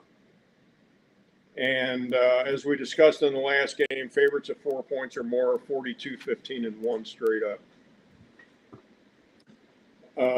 I don't lay big double-digit numbers like this, so I won't be playing this game. That's a big spread. Broncos, Texans. Broncos, Texans. Broncos are a 1.5-point dog in this game. This game opened at 1.5 Texans, and it is still 1.5. The Broncos are 8-24 straight up on the road. They are 3-5 against the spread on the road, or 3-5 against the spread in all games in 2025. The Broncos are 20, 27, and 1 against the spread. The Broncos are 2 and 7 against the spread as a dog of 4 or fewer points. So they're just not good as a dog. The Broncos are 8 and 1 straight up and 7 and 2 against the spread versus a team with a losing record. So that's kind of contradictory. The Texans are 8 and 4 straight up at home, but they are 1 and 4 straight up and against the spread versus teams with winning records. Teams that play Santa Clara the week before are 19 and 34 straight up the week after. So that's a pretty big number. And the Texans did play Santa Clara last week, but they beat them. Not a lot of points in this game. It's kind of a gut feeling. That's a really even game, but I think you got to look at the Broncos' road record. And for me, the Texans are at home again. They played well last week. And I don't think the Santa Clara effect is applicable to this team anymore. I think you're going to see that even out. So I don't know. I'm not betting this game, but I'm definitely taking the Texans to win. Okay. Next game is the Falcons at the Patriots. The Patriots are a 5.5 point favorite. This game opened at 5.5. It is still 5.5. Weather in Foxborough is 54 degrees and sunny. Falcons are 8 and 20 straight up on the road. They're 6 and 15 against the spread as a dog. Favorites of 4 points or more are 42, 15, and 1 straight up. This is a bettable number, 5.5. I think the Falcons, I don't believe, are a good football team. I think the Patriots are an above-average football team to a good football team, especially with Vrabel being the coach right now. Our guy Ramondre's having a good year. I like this game. I would take the Patriots and lay the 5.5. Any thoughts, comments? We just played them. They're a fundamentally sound team. They've got it together. I don't understand why they got rid of Vrabel. I wish the Browns would have got Vrabel. We could have been a year into our rebuild. I would take the Patriots, give them 5.5. Sure. This is interesting. Drake May's quarterback rating is over 100 too. Yeah, that's pretty impressive. That's pretty impressive. I don't care who you're playing. I just checked. Penix is still nursing his knee. It's uncertain whether he's going to play. Even if he was, the Falcons are terrible on the road. I would say Patriots money line all day, and I might give the 5.5, but I don't know. Yeah, I don't know. I don't know. This might be one of those stone cold lead pipe picks, Brian. We got to get you your unique phrase. Yes, we get Izzy. You got to help us come up with a stone cold lead pipe, crystal clear lock, something.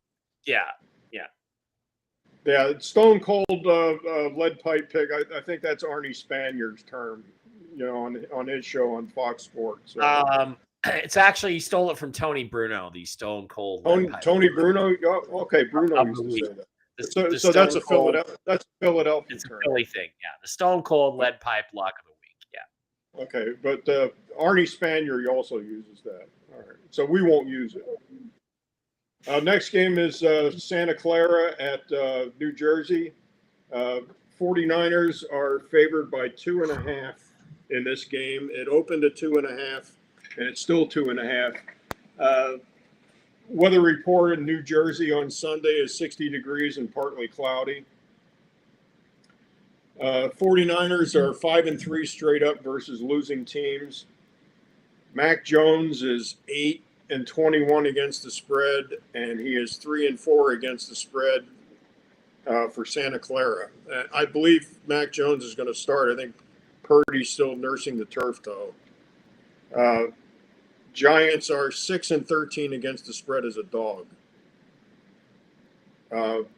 this is a stay away game for me. I mean, it's like Mike said earlier. We don't know McCaffrey's true situation in this, and I think Shanahan may be keeping this under wraps. Well, yeah, and you have, Scattaboo's injured. You don't know what the Giants' offense is going to be effective or not. The 49ers remain the walking wounded. There's just too many questions in this game to know which way to go, honestly. Yeah. You got to pick somebody. I'll probably pick the home team. But it looked like Jackson Dart's face, when Scattaboo got hurt. It looked like somebody just stole his Legos from him. He just didn't look good. I mean, that's how I felt watching it. And I don't even give a shit about the Giants. I like seeing rookies come up together. I like the story of you're rebuilding the franchise together. I like that stuff. Well, Scattaboo was always going to be a 4-year flash in the pan anyway, 3 or 4 years. That's all he was going to be because of the way he plays, the hits he takes, and he's just not that great an athlete. So, but he was going to get by on top of CTE, and now it's all like, will he ever even be the same? Let me ask your opinion on this, Mike. Just to go on Scattaboo. What is with this backflip shit in the end zone? I mean, what's it going to take? The first guy to jack an ankle? Every time somebody does a backflip in the end zone, they need to get a $50,000. It's going to be the compressed disc. It's going to be the compressed disc in the back that ends somebody's season. I mean, get off the showboat, for Christ's sake. I know you're a gymnast, but. Jeez. All right. Next game. It's football. It's exciting. Indianapolis at Pittsburgh. The Colts are a 3-point favorite. They opened at 3. They are still at 3. Pittsburgh, the weather is going to be nice, 58 degrees and cloudy. The Colts are 6-0 against the spread versus the AFC. They are 6-2 against the spread this year. The Steelers are 21-9-3 straight up as a home dog, and they are 9-3-2 against the spread when getting 3 points or more at home. I personally, I think Indianapolis is just going to destroy Pittsburgh in this game. I don't think. Yeah, I think this number is a little deflated. I would have made the Colts at least a 5.5 point favorite in this game. Yeah, definitely adding the Colts to my 4 or 5 team parlay this week for sure. Right. Next game, San Diego at the Titans. San Diego opened as a 10.5 point favorite. They were bet down to all the way to 8.5, and they went back up to 9.5. So there is, in this game, it looks like there's probably more money on Tennessee than San Diego. Since this game went when it opened, it's 10.5, and it's now 9.5. Game time is going to be 54 degrees and partly cloudy. San Diego is 13-4 against the spread versus the AFC. They are 9-1 straight up versus losing teams. Jim Harbaugh is 4-1 straight up and 4-1 against the spread versus rookie quarterbacks. That's interesting. Favorites of 4 points or more are 42-15-1 straight up if you're looking at the money line. The Titans are 4-21 against the spread, and they are 0-11 against the spread at home. 9.5 is a big number. I see Brian stroking his beard. He's thinking about making pondering. I'm Rodin. I'm the thinking man. I'm the thinker. I think this number is probably correct. The number is accurate. I think the Chargers cover here, but I'm not real crazy about laying 9.5. The last I checked, the Titans are still an NFL football team.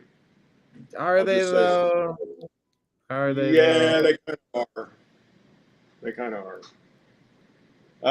Next game, the Saints are at Los Angeles. Saints and the Rams used to be in the same division. Remember that, Brian? Back in the day. Yeah. Rams are a 14.5-point favorite. That was the greatest show on turf, right? Greatest show on turf. Well, that was prior to the greatest show on turf. That was with Roman Gabriel and. Oh yeah, I'm sorry. I'm going back further. Chris Everett, Jim Everett. Yeah, Deacon Jones, David Deacon Jones. There we go. Okay, Rams are a 14.5-point favorite. This game opened at 13.5, and it was bet up to 14.5. So there is money coming in on Los Angeles. The Saints are 3-13 straight up versus playoff teams. Playoffs? Jim, playoffs. Brian, it's right there. Brian, play it. Hit it. I loaded it. You kidding me? Playoffs? Don't talk about playoffs. You kidding me? Playoffs? I just hope we can win a game. It was sitting right there for you, buddy. Come on, I posted it. I was clicking, and every time I clicked it, I went over to navigate, and it kicked me out for 7 seconds. Something weird happened, and we lost his. Oh, that's some weird shit. I mean, I got 5 Brians up here. Yeah, I got 5 Brians. Oh, there we go. And we lost his. Yeah, we're all right. There we go. All right. The Saints are 1-6 against the spread as a dog. The Rams are 3-4 straight up the week before playing Santa Clara. That's an interesting number. So the Rams tend to look forward to the next week when playing a division game. And Shanahan, the last couple of years, has had McVay's number. We said that the last time they played and the 49ers lost or they didn't cover. So the Rams are 13-4 straight up the week before playing the 49ers. So this 14.5 number is probably a good number. The Rams are 13-5 against the spread. Favorites, as we discussed before, 4 points or more, are 42-15-1. Double-digit favorites are 13-10 against the spread, but they are 23-2 straight up. Any thoughts, comments? Rams crushed them. Rookie quarterback starting his first game. Rams are going to destroy them. Yeah. McVay likes destroying rookie quarterbacks. To me, that's a money line game. I may have a 16 parlay by the time we get done. Yeah, that'll be a good game to put on the money line. Next game, I don't have a lot of info on this game. This is a corner TV game. Jacksonville at Las Vegas. Jacksonville is a 3-point favorite. This game opened at 3 and is still 3. Geno Smith is miserable at home. He is 5-13-1 against the spread at home. Wow. And that goes back to his Seattle days also. Seattle days. Yeah, that wasn't all his fault, but some of it was. Yeah, but it's kind of his fault now, isn't it? Pretty much. Next game, Kansas City at Buffalo. This has got some interesting numbers. The Chiefs are 6-1 against the spread. The Chiefs are a 1-point favorite in this game at Orchard Park. This game opened at 1 and is still 1. The over-under is 52.5. Game time is 54 degrees and partly cloudy. So the Chiefs are going into Orchard Park the right time of the year right now. You're not going to get that lake effect snow on Sunday. Patrick Mahomes is 30-13-1 straight up as a favorite of 3 or fewer points or as an underdog. The Chiefs are 23-9-1 straight up when favored by less than 3 points. The Bills are 13-1 straight up at home. They are 15-12 against the spread. This is interesting. The Bills are 4-1 straight up and against the spread versus the Chiefs during the regular season. But obviously, statistical reasons, I don't have this on here. But the Bills, just for information only for the future, the Bills are 0-4 straight up and against the spread versus the Chiefs in the playoffs. Go ahead, Mike. Playoffs. I did download. Yeah, here, let me. Sorry.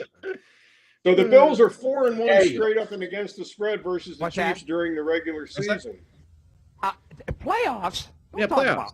Playoffs? You kidding me? No. Playoffs? Yes. I just hope we can win a game. Well, I mean, me too. It never gets old. The Bills are 13-6 straight up versus playoff teams. So, where do you go with this game? I wouldn't touch it because you can't, because of the officiating. I think if it's played straight up, I think the Bills win in another exciting back and forth game. But with the refs, as a bettor, I'm not fucking touching that. I agree 100%. This is not going to be about the Chiefs. This is not going to be about Buffalo. This is going to be about the Zebras. Look, the truth is the Chiefs, they're on a roll. They've won 3-4 in a row. That it's almost impossible to win 5 in a row, especially against a good team on the road. But if it wasn't for the refs, I'd say it's absolutely the Chiefs are due for a bubble bursting game here where they don't play as well. But the refs have a way of overcoming that, so we'll see what happens. Yeah, this is going to be one of the marked games of the week to watch. The only way this nonsense with the Chiefs is going to stop, and I don't know, I think we all agree that the Chiefs get favoritism from the refs. I don't know if Izzy agrees, but I thought we all agreed. Izzy, do you agree that the Chiefs get favoritism from the refs? 100%. Yes. The only way I think Chris Collinsworth likes it. Yeah, it makes it hard. The only way that's going to stop is if people just stop. Collinsworth. Yeah, Collinsworth. The only way I think it's going to stop is if people just start boycotting betting on Chiefs games. And in fact, that maybe we should start a movement if we can. Boycott the Chiefs. Do not bet. Do not spend any money on Kansas City Chiefs games until the refs start calling all their games equal, fair. That's the only way it's going to stop. That'd be an interesting theory, an interesting take. That could work, maybe. Mike, by the way, Mike, did I mention that Kelsey's not the correct pronunciation? Yeah, his name is actually pronounced Kels. You guys know that? Not Kelsey. Yeah, we talked about the last 2 weeks. Yeah. All right. Yeah. Okay. All right. The Sunday night game at the Casa de Mitchell Najigba is the Seahawks and the Redskins. We're gonna eat the pizza. The pizza game. Tell us all about it. This game opened at 3.5 in favor of the Seahawks. It has been bet down to 3, so there is Redskin money coming in. Game time in D.C. is going to be 64 degrees and partly cloudy. The Seahawks are 7-3-1 against the spread on the road, and this is Mike's stat. Mike texted me this morning. The Seahawks are 4-0 straight up after a bye week or after playing on Thursday night football. Which is called a mini bye. The mini bye or the regular bye. I got your mini bye right here. Let's call it a Thursday night game. There's no such thing as a mini bye. That's what everybody calls it. I've never heard that before. I have a merciful bye this week. The Browns aren't playing, thank God. Yeah. And Redskins are 16-12 against the spread, huh? Redskins are 16-12 against the spread. So this could be this is a good hedge game for your parlay. Yeah, I already bet this game today at lunch. Took the Seahawks, gave the 3. I don't like that Jaden Daniels is coming back. If it was Mariota, I'd be way more optimistic. But I think without Terry McLaurin, they can't really hurt them. The Seahawks are good on the road. They are good in primetime games. We should have looked at that, Jim, the primetime game stats too. And under Mike McDonald, they are 4-0 after a bye week or after the mini bye, after a Thursday game when they get those extra couple of days to prepare. The coaching staff does a good job. I think that all points to the Seahawks as my hedge game. I already bet it. So there we go. The only thing I don't like about this game was the Redskins were embarrassed last week. Who embarrassed them? Was it the Chiefs? Yeah. Yeah. 28-7. Come on. But I don't consider the Redskins as a good football team, and no, they're not scary. Those one of the three. They're not one of the three bounce back teams that I look for. No, they're not scary. Winning the game. Yeah, they're not scary. All right, Monday night football. The Cardinals at Izzy Pickens Cowboys. The Cardinals, Cowboys are opened as a 3-point favorite. They've been bet down to 2.5. The Cardinals are 24-9 against the spread on the road. They are 4-14 straight up after winning a game. Cowboys are 28-1 straight up at home. You all right, Mike? Yeah, I'm good. Thank you. All right. You missed a little bit. Catch your upper lip here. Cowboys are 17-11 against the spread as a home favorite. I like the Cowboys in this situation. This is another good game to bet, as far as protecting your parlay. Is this a home game or away game? Home game for the Cowboys. Yeah, take the Cardinals. I don't think Kyler Murray's lost a game in his career at AT&T Stadium. High school, college, and pros. Wow, that would be another time. He played there in high school and in college and in the pros. I mean, yeah, he's the greatest high school QB of all time in Texas. And then in the pros, I mean, we can't beat Kyler Murray. I mean, AT&T Stadium's his home, so. That's some good Call of Duty info right there. Yeah. Yeah, Call of Duty comes out in November. I can't think of what day, though. Definitely bet against the Cardinals the week after that, but yeah. All right. But yeah, like I said, all-time AT&T Stadium, it's Kyler Murray's game. Just another betting angle, and we discussed this earlier in the show. The 4 teams that came back from losing the week before, won the game, and also covered the point spread. Look at the 49ers, look at the Cowboys, and look at the Steelers this week as far as covering point spreads. Not necessarily winning the game, but covering point spreads. Because they were embarrassed the week before. All right. Interesting. Let's go back. I think that's what was I looking at? Oh yeah, Packers Panthers. Okay. All right. Shall we do the picks, boys? We should. All right. You got yours queued up? Yeah, I do. Here we go. Let's get you on screen. Here we go. How'd you do last week? I had a mediocre week. I was 8-5, but a lot of it was because I didn't know about injuries. I think this week, I still have a lead though. I think I'm 81-40, which is pretty good. Miami and Baltimore, you can't go off last week. Last week, the Dolphins looked a lot better, but I think the Ravens, they got Lamar coming back. I'm going to go with Lamar.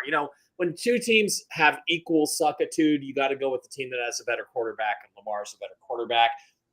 Atlanta and New England, are you kidding me? That's easy. That's New England over the Falcons, even if Penix plays.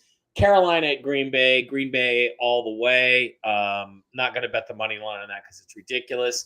Chicago, Cincinnati, again, a radioactive game. I'm going to take Chicago because I do like Caleb Williams and he's healthy. Flacco's injury has me thinking about adding this game to my parlay by taking the points and the Bears. If Flacco plays, I'm not adding the game.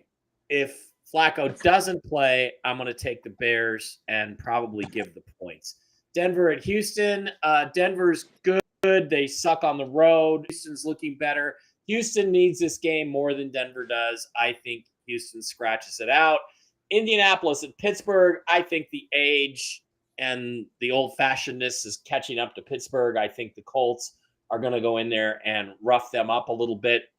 Los Angeles and Tennessee. Chargers don't look that good, but they're better than Tennessee. Who isn't better than Tennessee? Detroit, Minnesota, J.J. McCarthy. I wonder if J.J. McCarthy's not going to put on a little bit better show than we think. But, you know, you got to go with the Lions easily in that one. That's another game. Money line game for me. San Francisco, New York. This is the mother-in-law game. This is my Mercedes just went over a cliff, but my mother-in-law was in it.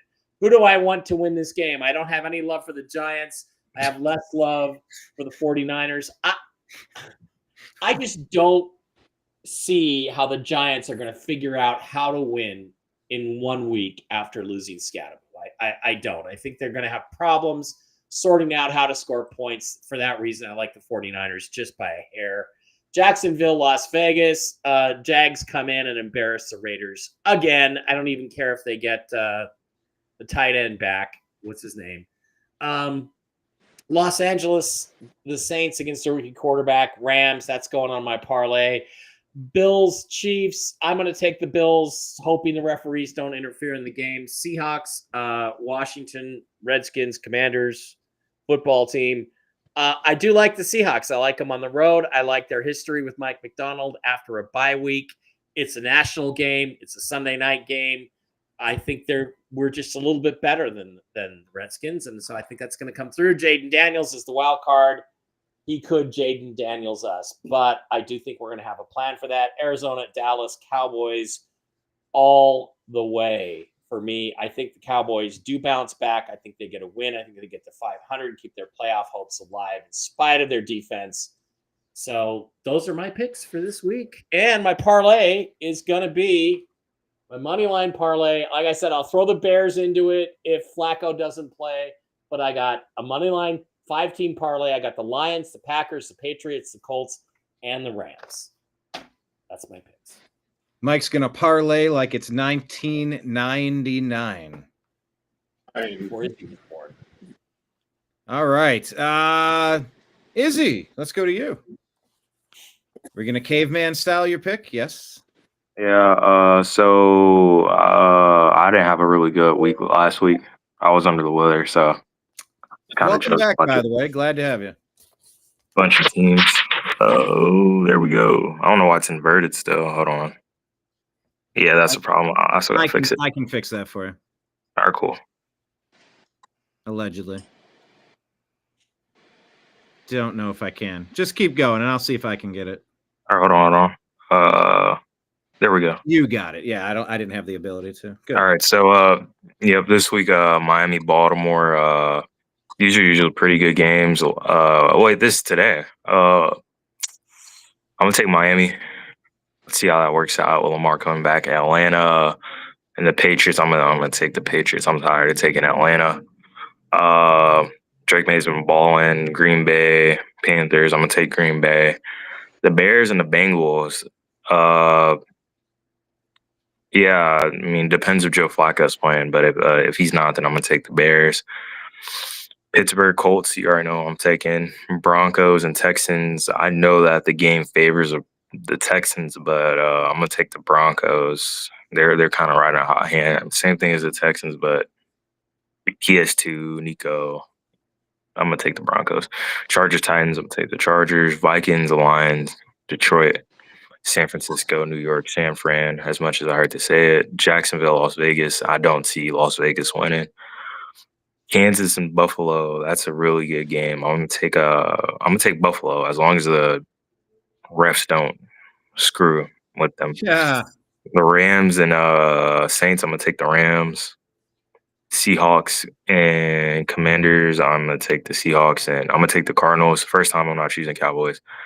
I mean, stats just show it. Kyle Murray balls out at AT&T. He's 3-0, state champion in high school at AT&T Stadium, 2-0. In college and 2-0 in the NFL. So these are my picks for the weeks. You got your First reasons. time I'm thinking. Yeah. Got your reasons. We'll see. Okay. Jim. Let's go to Jim. Okay, I'm gonna try to get away from the caveman here. I'm going to try to do the screen share. Here we go. Fingers crossed. Right, Brian, be ready. Be ready, Brian. Okay, I'm doing the same thing. Looking okay. I'm ready. I'm in the right spot this time. Allegedly. Okay, I got my screen up. Did it come up? No. It'll go bloop. No. I'll hear a noise. You'll need to share it. Let me. Okay, I'm clicking on the screen share. There it is. Allow share screen. Yes. I have. Come on, guys. The game's almost on. Let's wrap this up. Let's go. Let's go. I have hopes. You have it up? No, I don't. I didn't see you click one. I'll take Jim away and then put Jim back.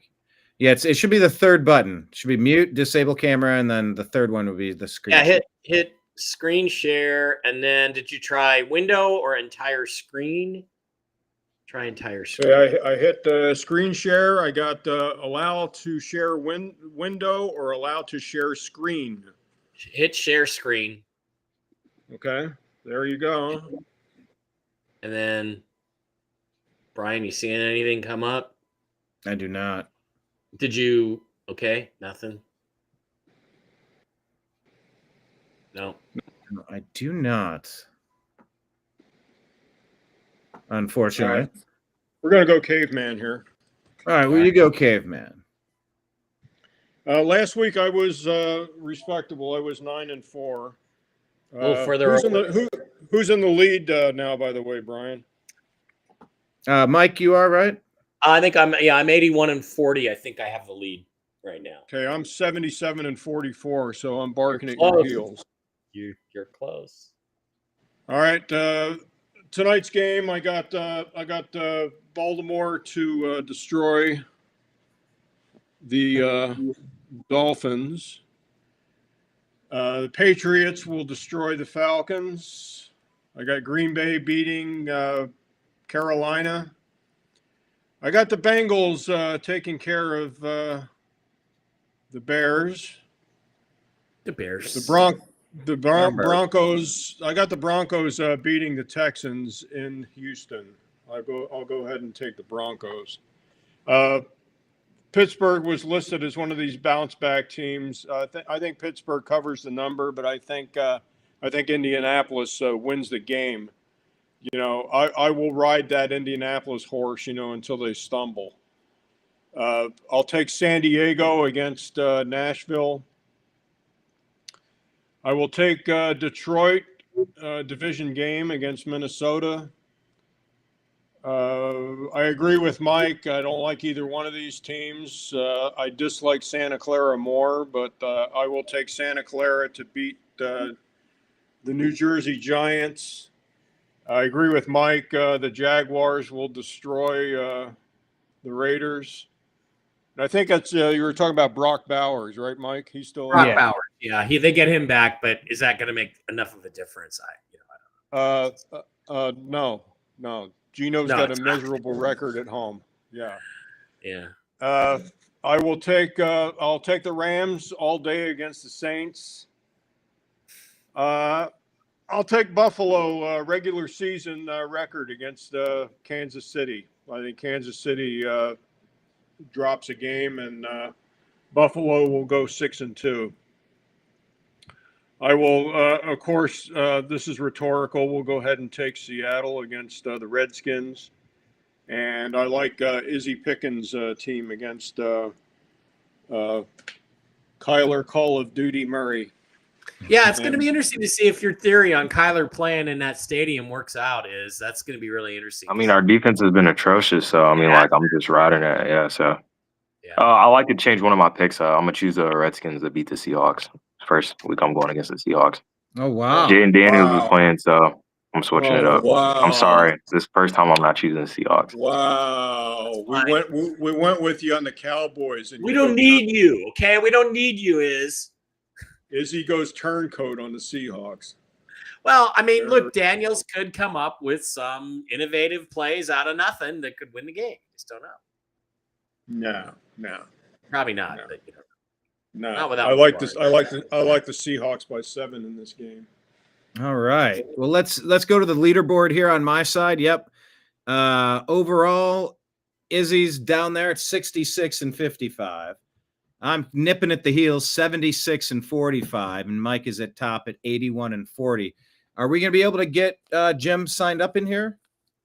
Eventually, yes, but I'm going to have to go over and do some tech support maybe on Sunday. Perfect. All right. Well, then let's go to the pick games last week.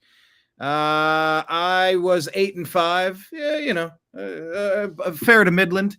It was okay. Could have done better, but on to week 9. Here we go. I'm taking Baltimore over Miami. I could regret this pick. Two win teams. Somebody's got to win. We'll see. I think New England's got this over Atlanta, but Atlanta's like weird scary. They have talented offensive playmakers. I just don't know if they can put it together. New England's just well coached. They're going to take them down. Green Bay should take care of the Panthers. Chicago over Cincy. I just don't like Flacco being 50-50, so I'm going to call this the Bears. Denver at Houston. I'm going to pick Houston, but I would not be surprised if Denver, the 6-win Denver team, wins this one, even on the road. I'm going to take Indianapolis over Pittsburgh. They are just a well-rounded team that's firing on all cylinders, that's for sure.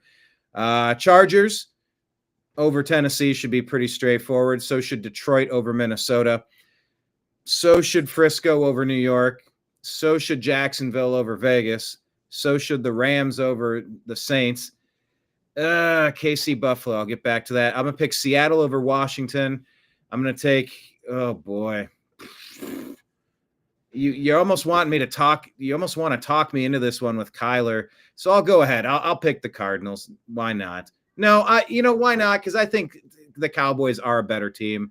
I'm going to pick Dallas in this one, and then I'll pick Buffalo to beat Kansas City. Those are my picks. All right. Well, we're just about ready for kickoff on Thursday night. I think we all take Baltimore to win tonight? We all did, right? No, Izzy, you took No. Yeah, I'll take Miami. No.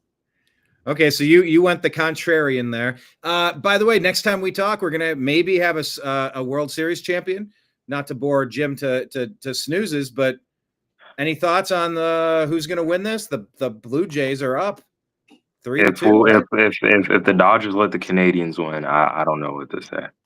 I don't know. I don't know what to say. It's funny. It seems like the Dodgers. It seems like that 18-inning game took more out of them than it did out of the Blue Jays. Their pitching has struggled since then, and their offense has been awful. So our offense has been atrocious. So Dodgers definitely have the better team, but the Mariners were better than the Blue Jays too, and they still found a way to lose to them. So sometimes shit just happens, Yeah, so and Bieber. Shane Bieber's a legit pitcher, by the way. The Blue Jays are just one of those teams that are they're just hot. They get hot when it matters. So. Look, I'm going to tell you something else. They are stealing signals. In several games they have stolen signals. They absolutely have stolen the pitching signals. They've known what pitches were coming. I've been thinking. I didn't want to say it, but I've been thinking that because I'm just like our pitchers have been blowing past all the teams, and it's just like. And how you can tell, here's how you can tell. There's a couple ways you can tell, which I think is really interesting. Number one, if you remember, the Mariners hit that one guy, the guy from one of the principal or whatever his name is, the guy from the Astros. They beamed him deliberately, right? Because they knew he was stealing their signals during that series. Was that Jose Altuve? No. But that was part of it. He was part of the Houston Astros. Now he's on the Blue Jays. Or stealing scandal, right? Yeah. And the Dodgers hit him too in game 1 or game 2. They hit him also because they also knew he was doing the same thing. If he knows how to do it, the other players know how to do it. And the other reason is that the Blue Jays rallies seem to be the second time through the lineup. Now, the other day they had a couple of home runs, first 2 pitches of the game, which again is pretty sus. Like they knew which 2 pitches they were going to start with, but it's because what they do is they go through the first round and they're like, okay, when he does this, what's he throw? Fastball. When he does this, what's he throw? An off-speed pitch. So they figure it out, steal the signals, which every team can steal the signals, but it's almost like a gentleman's agreement. You're not supposed to. Yeah. And And I definitely think the Blue Jays have been doing it all. Just blatantly out there. Yeah, I understand you on that. Yeah, because you have a bunch of guys who really weren't that great in the regular season, and suddenly they're knocking the cover off the ball. And then they go through an inning where they knock the cover off the ball and get 9 or 6 or 7 or 8 or 9 runs. Come on, really? Against great pitching like the Dodgers? No. Great pitching like the Mariners? No. So we'll see. Yeah, I agree. All right. We will see. All right. Well, there's football tonight, so let's have a great time watching some football. College football this weekend is supposed to be a big Buckeyes Penn State game, but Penn State has fallen off. They're injured. But we'll be back next week. Next week we said we're doing Tuesday, 6 p.m. Eastern, correct? I think we're going to do Tuesday if we can. It would help me with my doctor's appointments. Yeah, I got something on Thursday as well. One final thought from Jim. Go ahead. Just remember, Brian, if you're dying of thirst and there's only one person offering you water, you accept the water gratefully without much concern of his character or politics of the rescuer. Remember that. I was thinking that. I'm glad you put that into words. Oh, that's deep. On that note, gentlemen. I thought we were going to dress up for Halloween. I dressed up as Chauncey Billups. Well played. Any Halloween plans? Final thing. Any Halloween plans this weekend? Anything fun? Yeah, I don't know yet. Go down to Fremont Street dressed up as a whore, like he usually does. Usual. Yeah, like a butt whore. I All right, everybody. Thank you again for being here on Strictly Football. We'll be back Tuesday at 6 p.m. Eastern. To be continued. See you later, guys. All right. Peace. Hi, this is Eric Metcalf, and you're watching Unhappy Hour.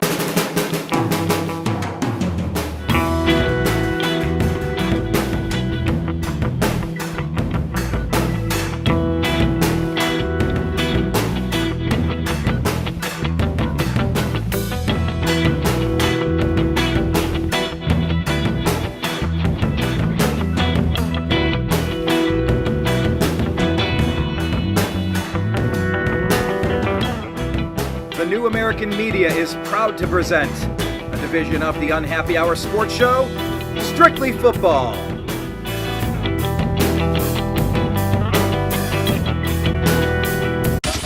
It's the Unhappy